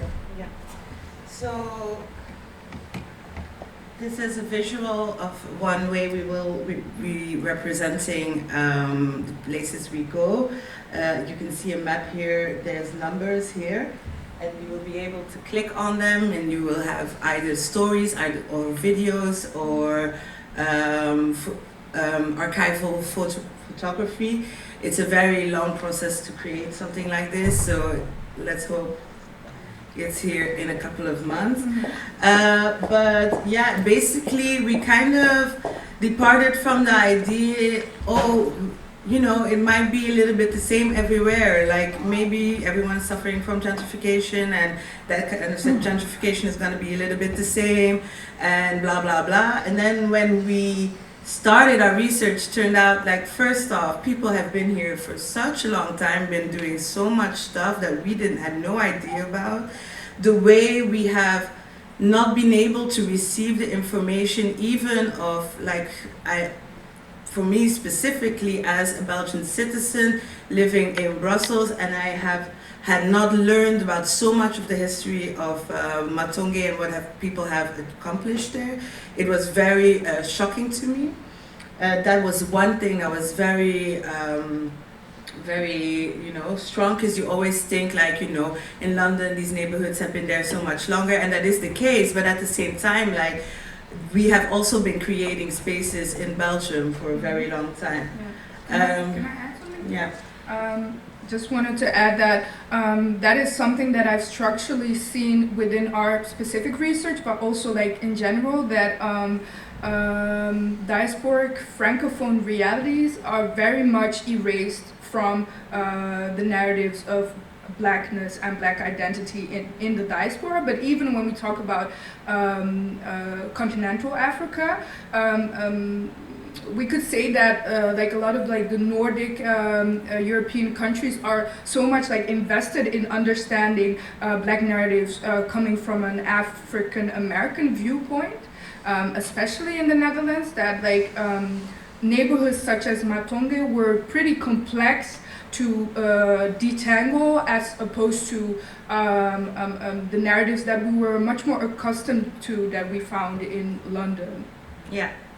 But at the same time, we did see some cautionary tales. So we did have the kind of the idea of, you know, like these neighborhoods were created, then they would, you know, go to like some kind of renaissance, you know, almost, and then you have gentrification coming in, because now like the neighborhood's popping, so everyone's coming in, and then, you know, everyone's leaving, and it turned out to be so much more complicated than that. For example, Matonge, the amount of people of color that own houses in the neighborhood is extremely low.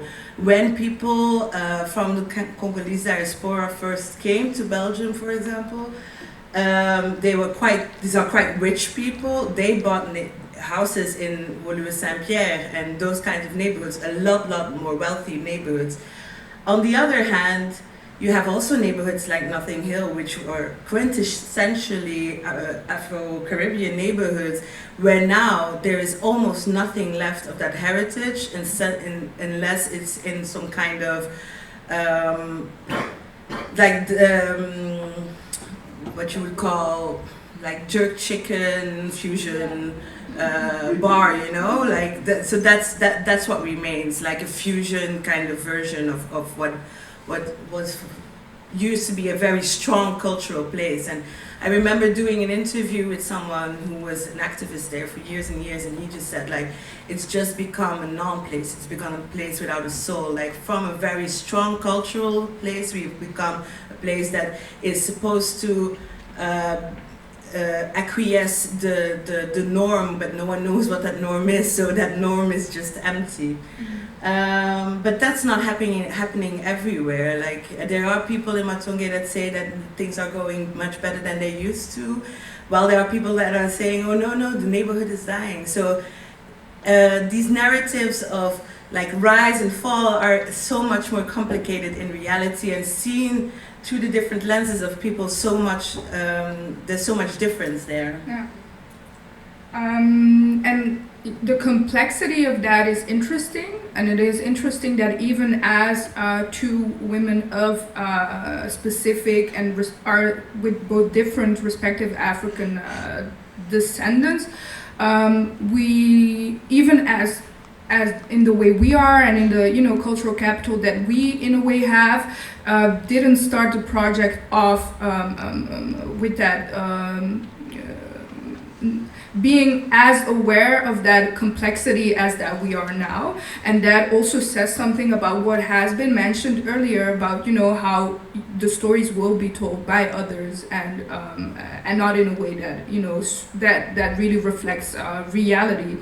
One of the other structural things that we found in those neighborhoods is the question of maybe diasporic tribalism in a way, because of there's this discussion about whether to call these neighborhoods black neighborhoods or African neighborhoods, right? Because as multi-scholar as Europe is in terms of the various different ways in which they've received communities that migrated to Europe, even a place such as Molenbeek could be called an African neighborhood because Morocco is in Africa, or in another way, for example, in the Bijlmer in the Netherlands.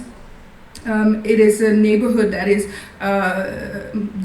mostly Ghanaian and Afro-Caribbean, and then the question poses itself: does the name African neighborhood suit like the place that we're describing, because of the fact that African stories have been mostly told through an Afro-American, Afro-Caribbean, but mostly African-American lens, and the reason why I call this like a kind of diasporic tribalism is that because of the fact that we come from this space of being from African descent ourselves, we get to engage with this topic from a certain.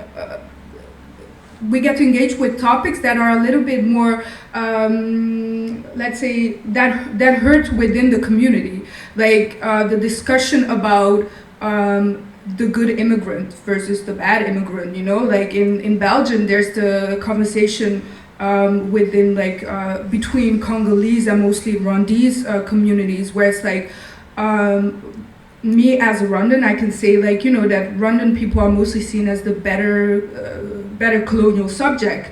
And then there's the question of, are we going to solve this together within the community, or is this something that we're going to correct by speaking to white institutions and whiteness and white people? So that's a question that kind of brings us to one of the reasons why we started this project, is to really research if things such as an Afro-European identity could exist as a political identity, as reflective of a political reality.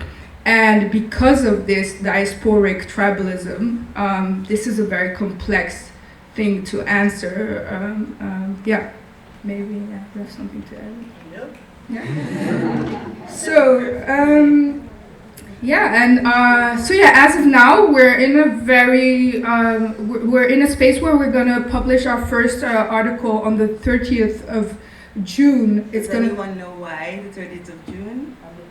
Yes. Okay. What is it?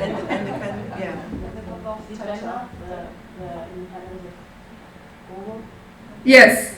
Thank you. Exactly. Exactly. A year ago, we published our first article, also on the 30th of June. That was because of the inauguration of Lumumba Square. You can see it here. It's the tiny dot here on the far end of the map in the red there. There's the newly inaugurated Lumumba Square. People have been fighting for it for 15 years, so it was a privilege and a pleasure to write an article about these people who have been fighting for it. And yeah, that was our first production in this project. And now, exactly a year later, we will be putting forth the entire thing. Yeah. So it will be published in Dutch and Belgian media in the Standaard in Belgium and in the Green Amsterdammer, the Groene Amsterdammer in Amsterdam, and also in in podcast form.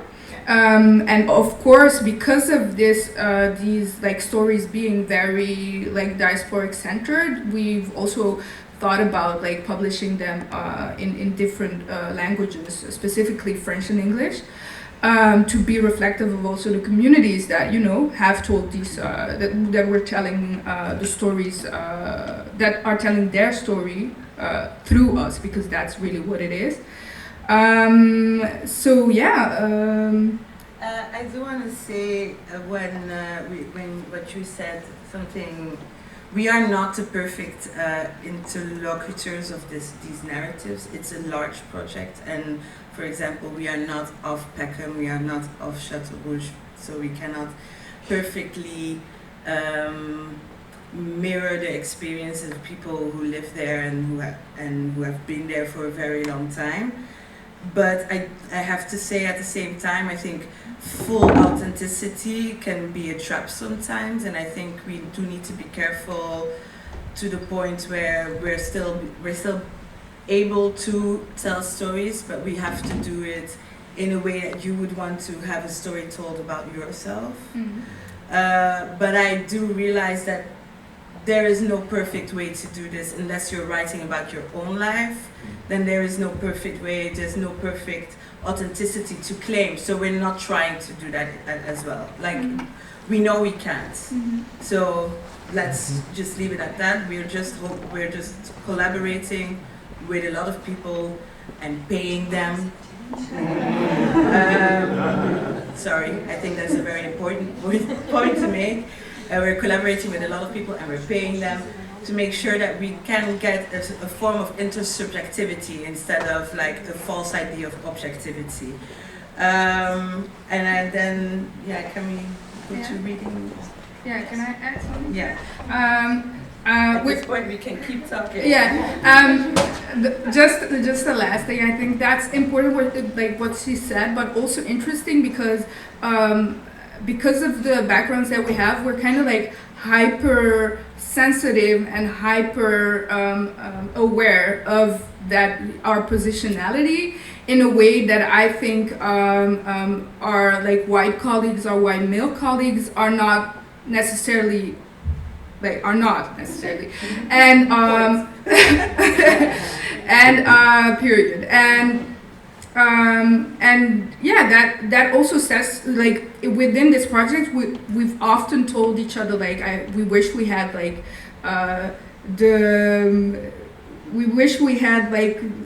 the self-explanatory way of making that mediocre white men have. Because that's reality when you're making journalism, when you're writing as a black woman. And we'd like to end with our project name, a working definition of how we are mapping Black or African Europe, and also its complexities, and then read a part of our work that's going to be published on the 30th. But it's in Dutch. Sorry. Dankzij de Mambo werd Matonge in de jaren 80 een vrijhaven voor de Afrikaanse elite. Als je niet in de Mambo was geweest, dan was je niet in Brussel geweest. Vieux Henri Kadiebo Hoekens vertelt ons zijn verhaal op een late vrijdagavond. We nemen zijn woorden met de nodige ernst, want hij komt niet zomaar aan de bijnaam Vieux. Als getuige van het eerste uur is zijn kennis over de wijk ongeëvenaard. Kadiebo zit in zijn appartement als een edelman, op een leren troon met extra rugsteun. Hij wijst naar zijn rechterarm in een steunverband en naar zijn gezwollen voeten. Het is de artrose en de leeftijd. Door de hitte kleven zijn leren zetels aan onze huid. Terwijl zijn jongste zoon ons ieder een warme Jupiler brengt, blijft de televisie op het hoogste volume spelen.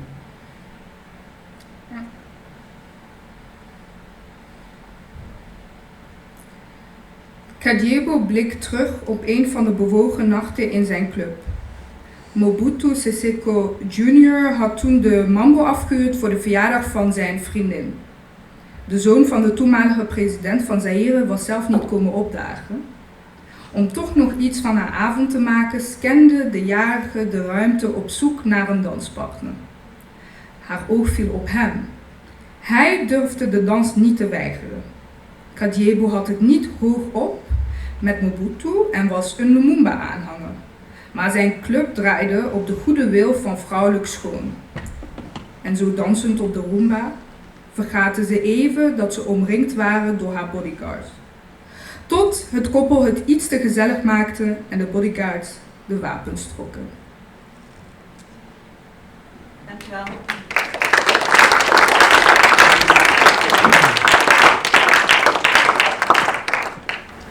So now I do have the privilege to ask you a few questions before everyone else. And I want to discuss a few themes that are coming forward. I mean, in your presentations, some of you brought to light and explained the important work that you do that strives to support and indeed platform marginalized voices, which in this context are the voices of African women, especially Black African women. But these presentations have also already begun to highlight the discrepancies in who gets to represent you and how do we change that. Indeed, as Kemi has shown, it's often white directors, there are often white writers, and it's predominantly men as well, who are narrating through these films, novels, and in journalism what are African stories. And not only African stories based in the continent, but also in the diaspora. And to add another level to that, it's not just African stories, it's also the stories of African women. And so there's a double entanglement where not only are you facing the issues of racism and colonialism and those histories that remain embedded into institutions today, but also sexism, and how that sexism can be replicated even in presumably decolonial narratives as well. And so I want to maybe begin the conversation with more on still the obstacles, to be able to bring these threads out, to really bring home, in a way, what we're up against in representing women of color, Black women, Sub-Saharan women. And maybe I can start with you, Kemi, because I thought one of the things that you said, which was very interesting, is that representation isn't just misrepresentation, in that it is also constitutive. So even those who are being misrepresented often lose other images of themselves, other images that they can put out there. It narrows the range of those stories that we have. And I was wondering if maybe you can talk from your personal experience or the experiences of colleagues and friends as well, but maybe you could delve a bit deeper into what you mean by this or how you've seen this play out. Yeah, I think is this working? I can do it. Oh, perfect. I think representation is really hard because there's for instance, on the festival circuit, my film was the only Ugandan film on that circuit. And so representation becomes hard because it's a 20-minute film and everyone wants to see themselves in that 20-minute film. So you see this a lot with content about African Americans or Africans. They're like, well, that's not my story. And I'm like, I understand that, because the minute I try and represent everyone's stories is when I fall into tropes, is when I fall into stereotypes. And so it's very tricky because everyone wants to see it when you're so, when you're so marginalized. And so you have to sacrifice getting the vote from everyone for authenticity and telling the story you know how. Like I said, the reason I want to set up that grant is because there's certain stories I cannot tell. I have to pass the mic. But in the meantime, I know how to tell the story through my lens. But in terms of what you're saying, another obstacle is you want to succeed as a filmmaker. There are certain images you know will do well. There are certain stories you know will do well on the festival circuit. And I catch myself constantly because it takes years of unlearning. And anyone who sits here and says that they have not digested what they've been told about themselves is false. Because I think that's why it's important for me to see happy images of African women, because we cannot be what we cannot see, like I said. So if I'm constantly seeing that we're void of joy, that we're always upset, that we're constantly oppressed, that's what I expect of my life, and that's what I'm going to subconsciously attract. But if I see that we're prospering, if we're happy, if we're joyful, I can suddenly tap into those spaces. But a trap I fall into is, I was thinking about my first feature, and I always work on 5 scripts at a time. It's just how I work.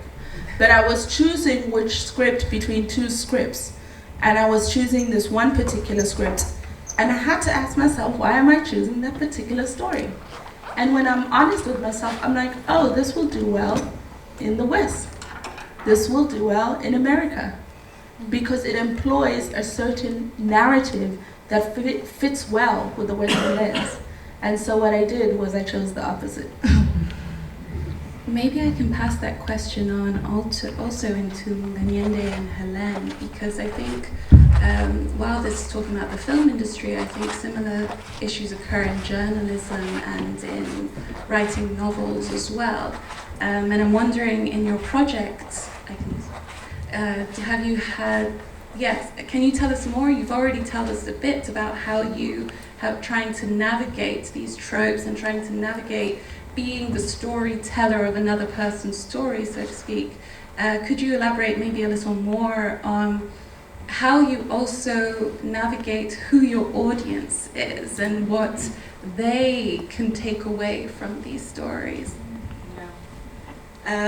First off, I think it's important to say that as people who are involved in nonfiction, we do have, I guess, the luxury of having reality be so much more complicated than maybe a single narrative that is presented to you as a interesting package to be sold to the West or whatever. So I think that's like, I mean to say that because reality is always so weird and complicated, and we don't have to structure a story because the story has happened. Like when Vieux-Henri is telling his story to us, it's like this is his life. Like he's already choosing what he's telling us and what he's not telling us.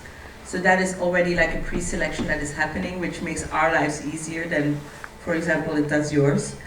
But at the same time, well, we work in an industry that is at the same time super obsessed with Black people and at the same time totally ignores Black people. Journalism is no different. I think it's even more the case. We hyper-visualize them when it comes to violence, when it comes to gangs, when it comes to all these negative stories, and we completely ignore them when it comes to anything else that we have to do with history, with telling stories, with telling positive stories, but also negative ones, you know, like just the more individual, the more real, the more complex.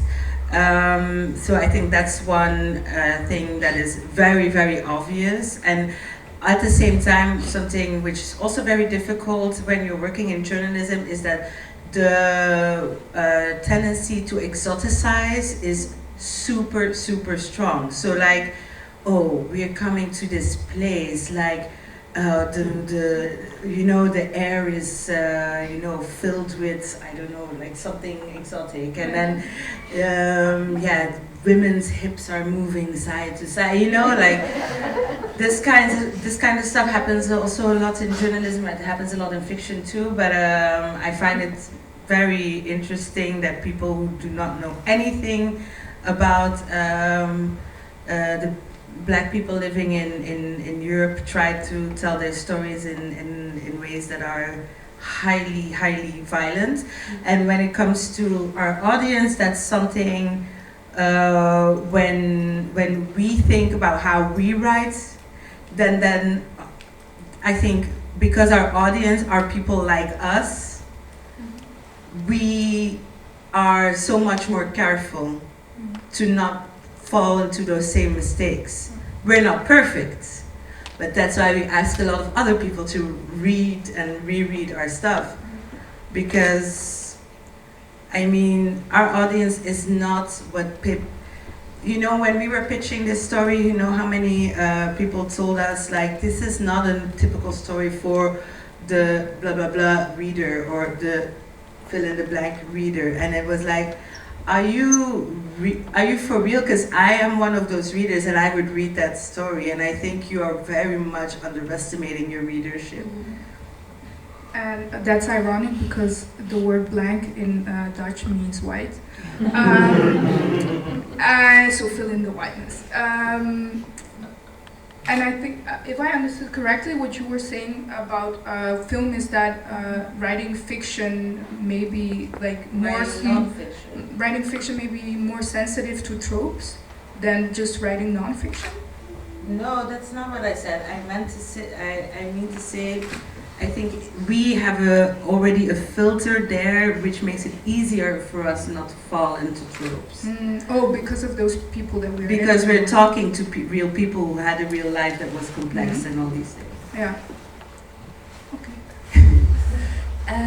Maybe I can pass on the question to you, Liz, because you've created a platform which is exactly trying to offer a space and a visible space to women in Sub-Saharan Africa to put their voice out there. And maybe we can address the issue of filtering a little in this, because I'm curious, you discussed it a little, Tsisti, but I'm also curious how it occurs in a platform like Calabar's, because this is surely, the way I can see it, at least, an ideal platform for many, many women in an African context. But how do you sometimes find obstacles, even in that process? Maybe to relate it to something else that we did. We have a festival, and we put out a call for bands to come and to the festival and perform. And out of 52 bands that applied, only 2 were women bands. Yeah. So from this place of asking ourselves whether women were, we were like, okay, so where are these women who can tell the stories? And so when we set up Calabar's, we told the women, you know what, you're a banker, you're a wife, you're a lawyer, it doesn't matter, you have a story to tell. Yeah, so bring that story, tell it. You might tell it in a shitty way, but you're telling the story, and by you telling that story, then the next time you're telling a story, you're like, oh, I can improve on this and I can tell this story better. Yeah, and so, yeah, and that's the whole preface of the work that we do, especially with the women. So, Calabar's is an amazing platform because it gives the women that. And the thing I also like about Calabar's is from the onset, the organization that I run, we are funded heavily by donors, and sometimes the donor gives you the narrative, that this is the narrative you must see for us to give you the money. Yeah, but for Calabar's we are very specific. We're like, we need donors or people who support us that do not tell us what narrative we are giving. And Africalia is here, and the one who are donors, and it's amazing that you don't tell us what narrative to give, and that's very important even for the women that we work with. So yeah. And maybe I could also ask you, Tsisti, because in that there is the relation between money and power is not a new one, and the ability that money has to tailor who is speaking as well and how they speak. And I'm very curious, you've had an amazing and very long career. Have you seen that, well, the question would be, have you seen that relation throughout, and has there been any change? But then maybe another question on top of that would be, how have things perhaps changed? If there is change occurring, how is it occurring? If it's not in relation to money and power, what are other ways we are pushing different narratives and having room and space for different voices? Yeah, Akisha, thank you. Is it on? No, not yet. Yeah, now it is. Power is power, and we have different forms of it. You know, we have money, which is a potential power because it enables you to do things that change reality. We have political power, another kind of power. We have gender-based power. You can do things because of your gender. We have race-based power. And so all these powers act in the same way to enable you to change things. And so definitely that power that is in a film, which you call constitutive, by which I imagine that you meant when we watch a film, we take in things that determine who we become. It actually doctors the DNA of our subjectivity, as it were. This is what film does to you. So there's obviously going to be a link. And also, of course, something that is as potent as film in determining our imaginary, which is what you were talking about, Kemi, about having these stories fed back to us. Something that is that potent is obviously going to be associated with the other power bases. And we shouldn't think that this has happened by accident. This has actually happened by design. The whole idea to want to represent is how we establish some kind of play over our environment. This is why I am here today, and we have other people here today saying, we want to tell our stories, because telling your story is an act of power. So this urge is within us, and it's as old as humankind, and we have developed different ways of doing it. Now, the thing about film is that it bypasses. There is a level at which film bypasses the cortex cognitive thinking and goes directly more to the older, more limbic parts of the brain, because you're taking it into your eyes, and so it can go straight. You don't have to process that image as much as you have to process a word. And then again, the way that editing has developed, it has been developed to mimic dream, this illusion of reality, so that you suspend your belief. Now, these are things that are built into film in order to make it have that impact on you. So when you see people who have developed this system, depriving other people of entry into that system, there is a reason for it, which is why I would really applaud those people who are funded by organizations like Africalia or the Ford Foundation that do not tell you what narrative you have to tell. Because generally, you will find that a lot of our filmmaking comes, first of all, it comes from donors. So what is happening with the donor? It is not the person telling the story. You are told that the problem is your subject matter. The HIV is your subject. So we are sitting there consuming the trajectory of HIV. Or we are told poverty is your subject matter. So we are sitting there consuming the trajectory of poverty. And I cannot believe that people do not understand that this is what is going on. I think it is known. So, in fact, I've spoken a lot, so I won't go to the second question.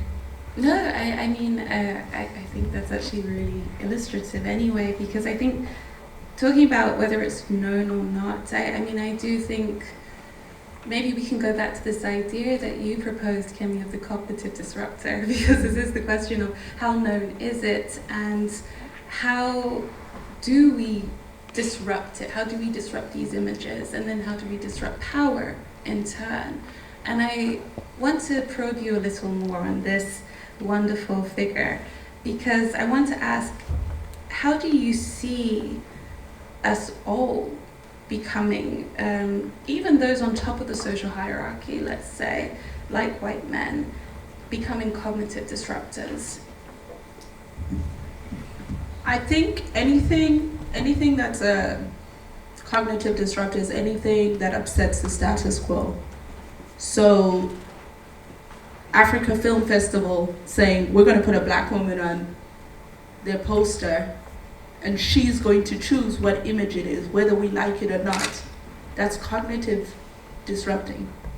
You are disrupting the status quo, which says, I want, because you were saying people are obsessed with black people but also ignoring. People are obsessed with black images but not interested in black people. So usually you might see a black woman, but she has no say in how she looks. She has no say in what the image is. But to disrupt is just to change the status quo. Is to hold a festival like this and say, here's the mic, you tell us. This is disrupting. Because as soon as I have the mic, metaphorically and literally, I have the power. And so I think, I wrote an article called That Hustle Privilege. And I'm also very passionate about us owning our privilege and leaning into privilege to close the gap. Because I think sometimes we can also lean into our oppression. So even me, I can say, oh, I'm an African woman, I'm black, I'm very oppressed. I have a lot of privilege. I live in LA, I have access to studios, I have an agent, I went to really good schools. I have never worried about where my next meal is. So I must lean into that and say, okay, I have access to this. So how do I close the gap between me and that other young Ugandan filmmaker?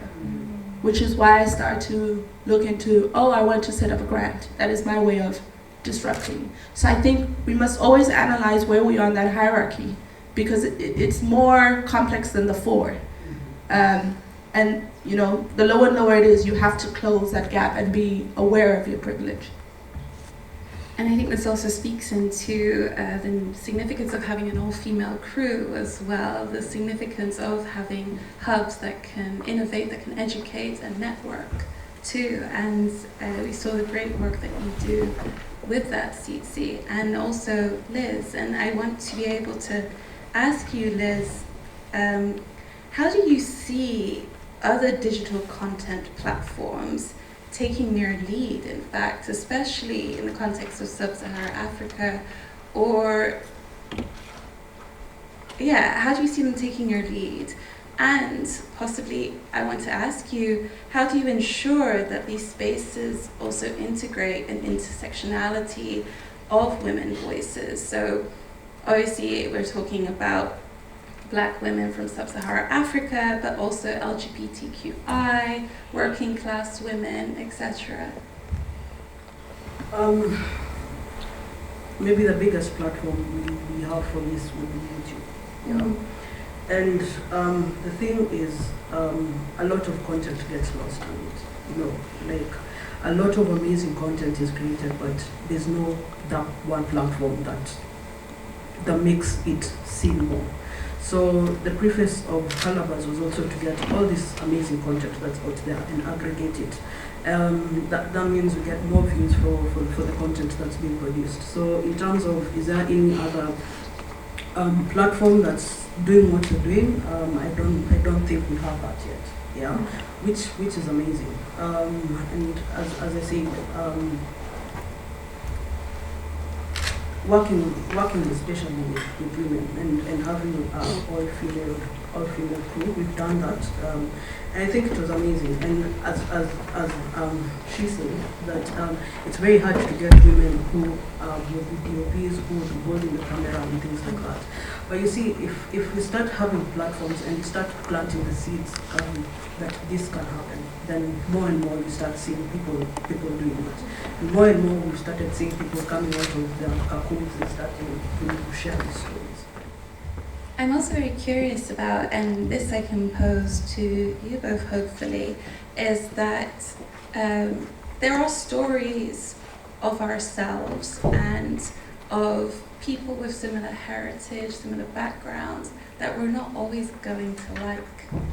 And these can be very real stories too. And so I want to play on something that you said, which is full authenticity can be a trap.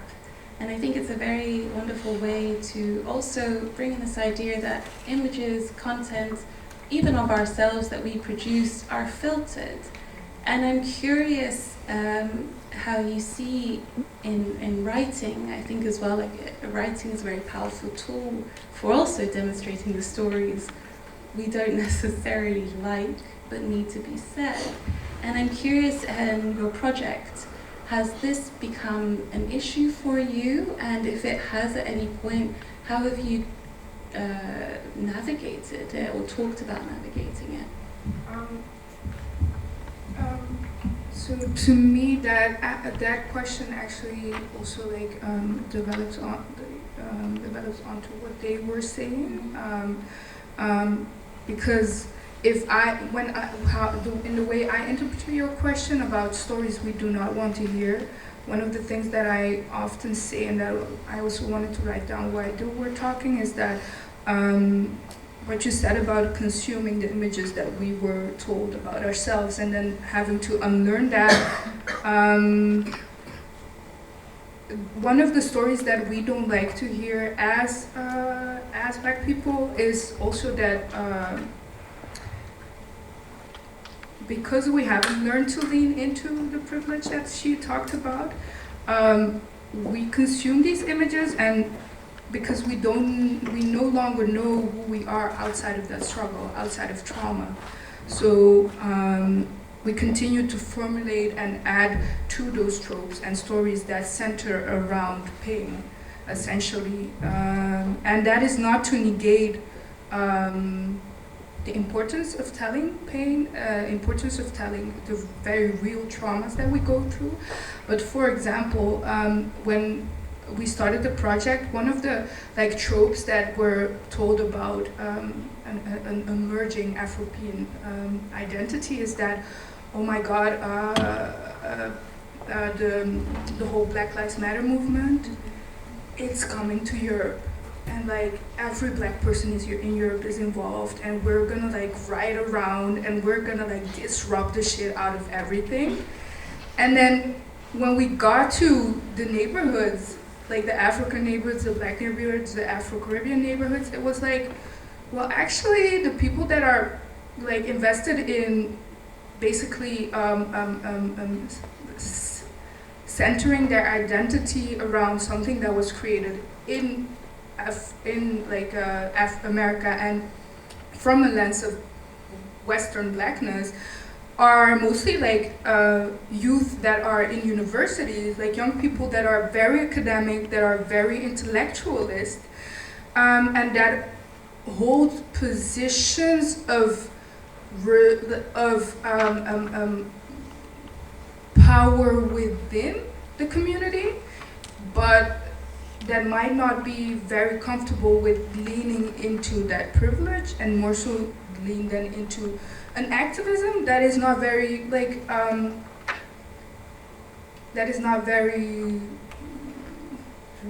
truthful and reflective and representative of the communities as a whole, as complex as they are, because there is no such thing as the Black community, the African community. And this hit me one time when I was invited to speak at this conference on Black feminism in Europe. And it was very Anglophone driven, and it was a very good, very necessary conference, but then again, the language, the lingo, the subject matter at hand that we were like, in the way in which we were discussing things was a way that my mother could never like relate to, my own mother. And I just broke down in tears during my presentation, because I was like, what are we doing here? And who are the who are these women that we're defending the so-called rights of, if they do not even understand what we're saying? So yeah, in intellectualism, the hierarchy of intellectualism and this like respectability politics that refuses to lean into privilege, to look at the ways in which we can close that gap, is something that we've struggled with in the project. Definitely, definitely. Do you have something? I mean, she said everything so beautifully. It was such a journey. It really was to learn to just, and we still argue about these things. Like even yesterday, we were doing editing, and like she wanted to change a word, and I was like, that's not how he said it, and he said it like in a more politically incorrect way, and then she's like, yeah, but you know, like, so it's like we keep having these discussions. But the best thing was like we were walking around with a woman who's helped us a lot, Mireille Robert. I don't know if you know her, we were walking around Matoge, and she, like at the end, we were laughing at something like, I don't know, like, oh, this white girl, she has braids, you know?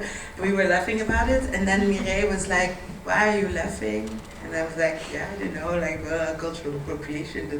It's like, that's not really a thing here, like this is not really how we feel about, this is not really our urgency. Yeah, and we were like people are being marginalized, and you're worried about grades. Yeah, and it's like, oh, okay, like you have a very different perspective on this, and you might be right, you might not be right, but you know, we learned something, and it's very interesting how, you know, the internet and all this stuff, all this stuff happening, and at the same time, what's happening in communities is even more vital and urgent, but the two don't always align. Maybe I can also finally just pass a similar question on to you, Tsisti, about telling the stories that maybe a certain audience doesn't want to hear, or has to be framed in a certain way. And what a director, what a writer has to go through that process to think, no, am I going to stay truthful to the, let's say, un-PC-ness or of the complexity, or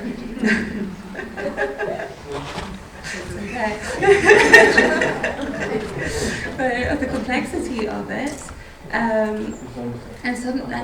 How you've had a very long career in this. How have you navigated these stories?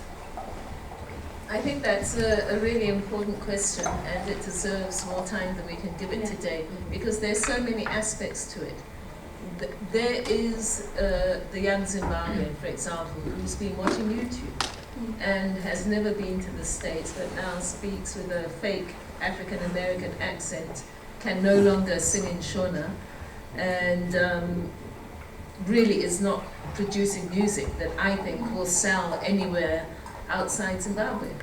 I remember we had a meeting once where we were discussing the creative industries in Zimbabwe. This was back in 2007, when government was promising us to do something about it. And one of the young women there, who is quite a well-known singer in the country, said, well, the good thing about Zimbabweans is that we can imitate one. So this is what Kemi was talking about, and which you were talking about, being constituted by somebody else's story. So there's that aspect to it. And now sometimes it's almost impossible to get beyond what has been constituted, because that person is now so invested in that constitution that they are threatened. you know, the ego feels under attack. If you say no, but you have to do something different. When I made my short film Kare Kare, and I screened it in Zimbabwe, it's taken from a myth. And my thinking was that, you know, Zimbabwe is a small country, 14 million people. I cannot create a sustainable creative economy ecosystem with 14 million people. So I have to look for stories that will resonate beyond Zimbabwe's boundaries. So I was thinking that myth and legend and folklore are those kinds of stories because they travel in regions. So this is the story of a man who eats his wife, which my grandmother told me.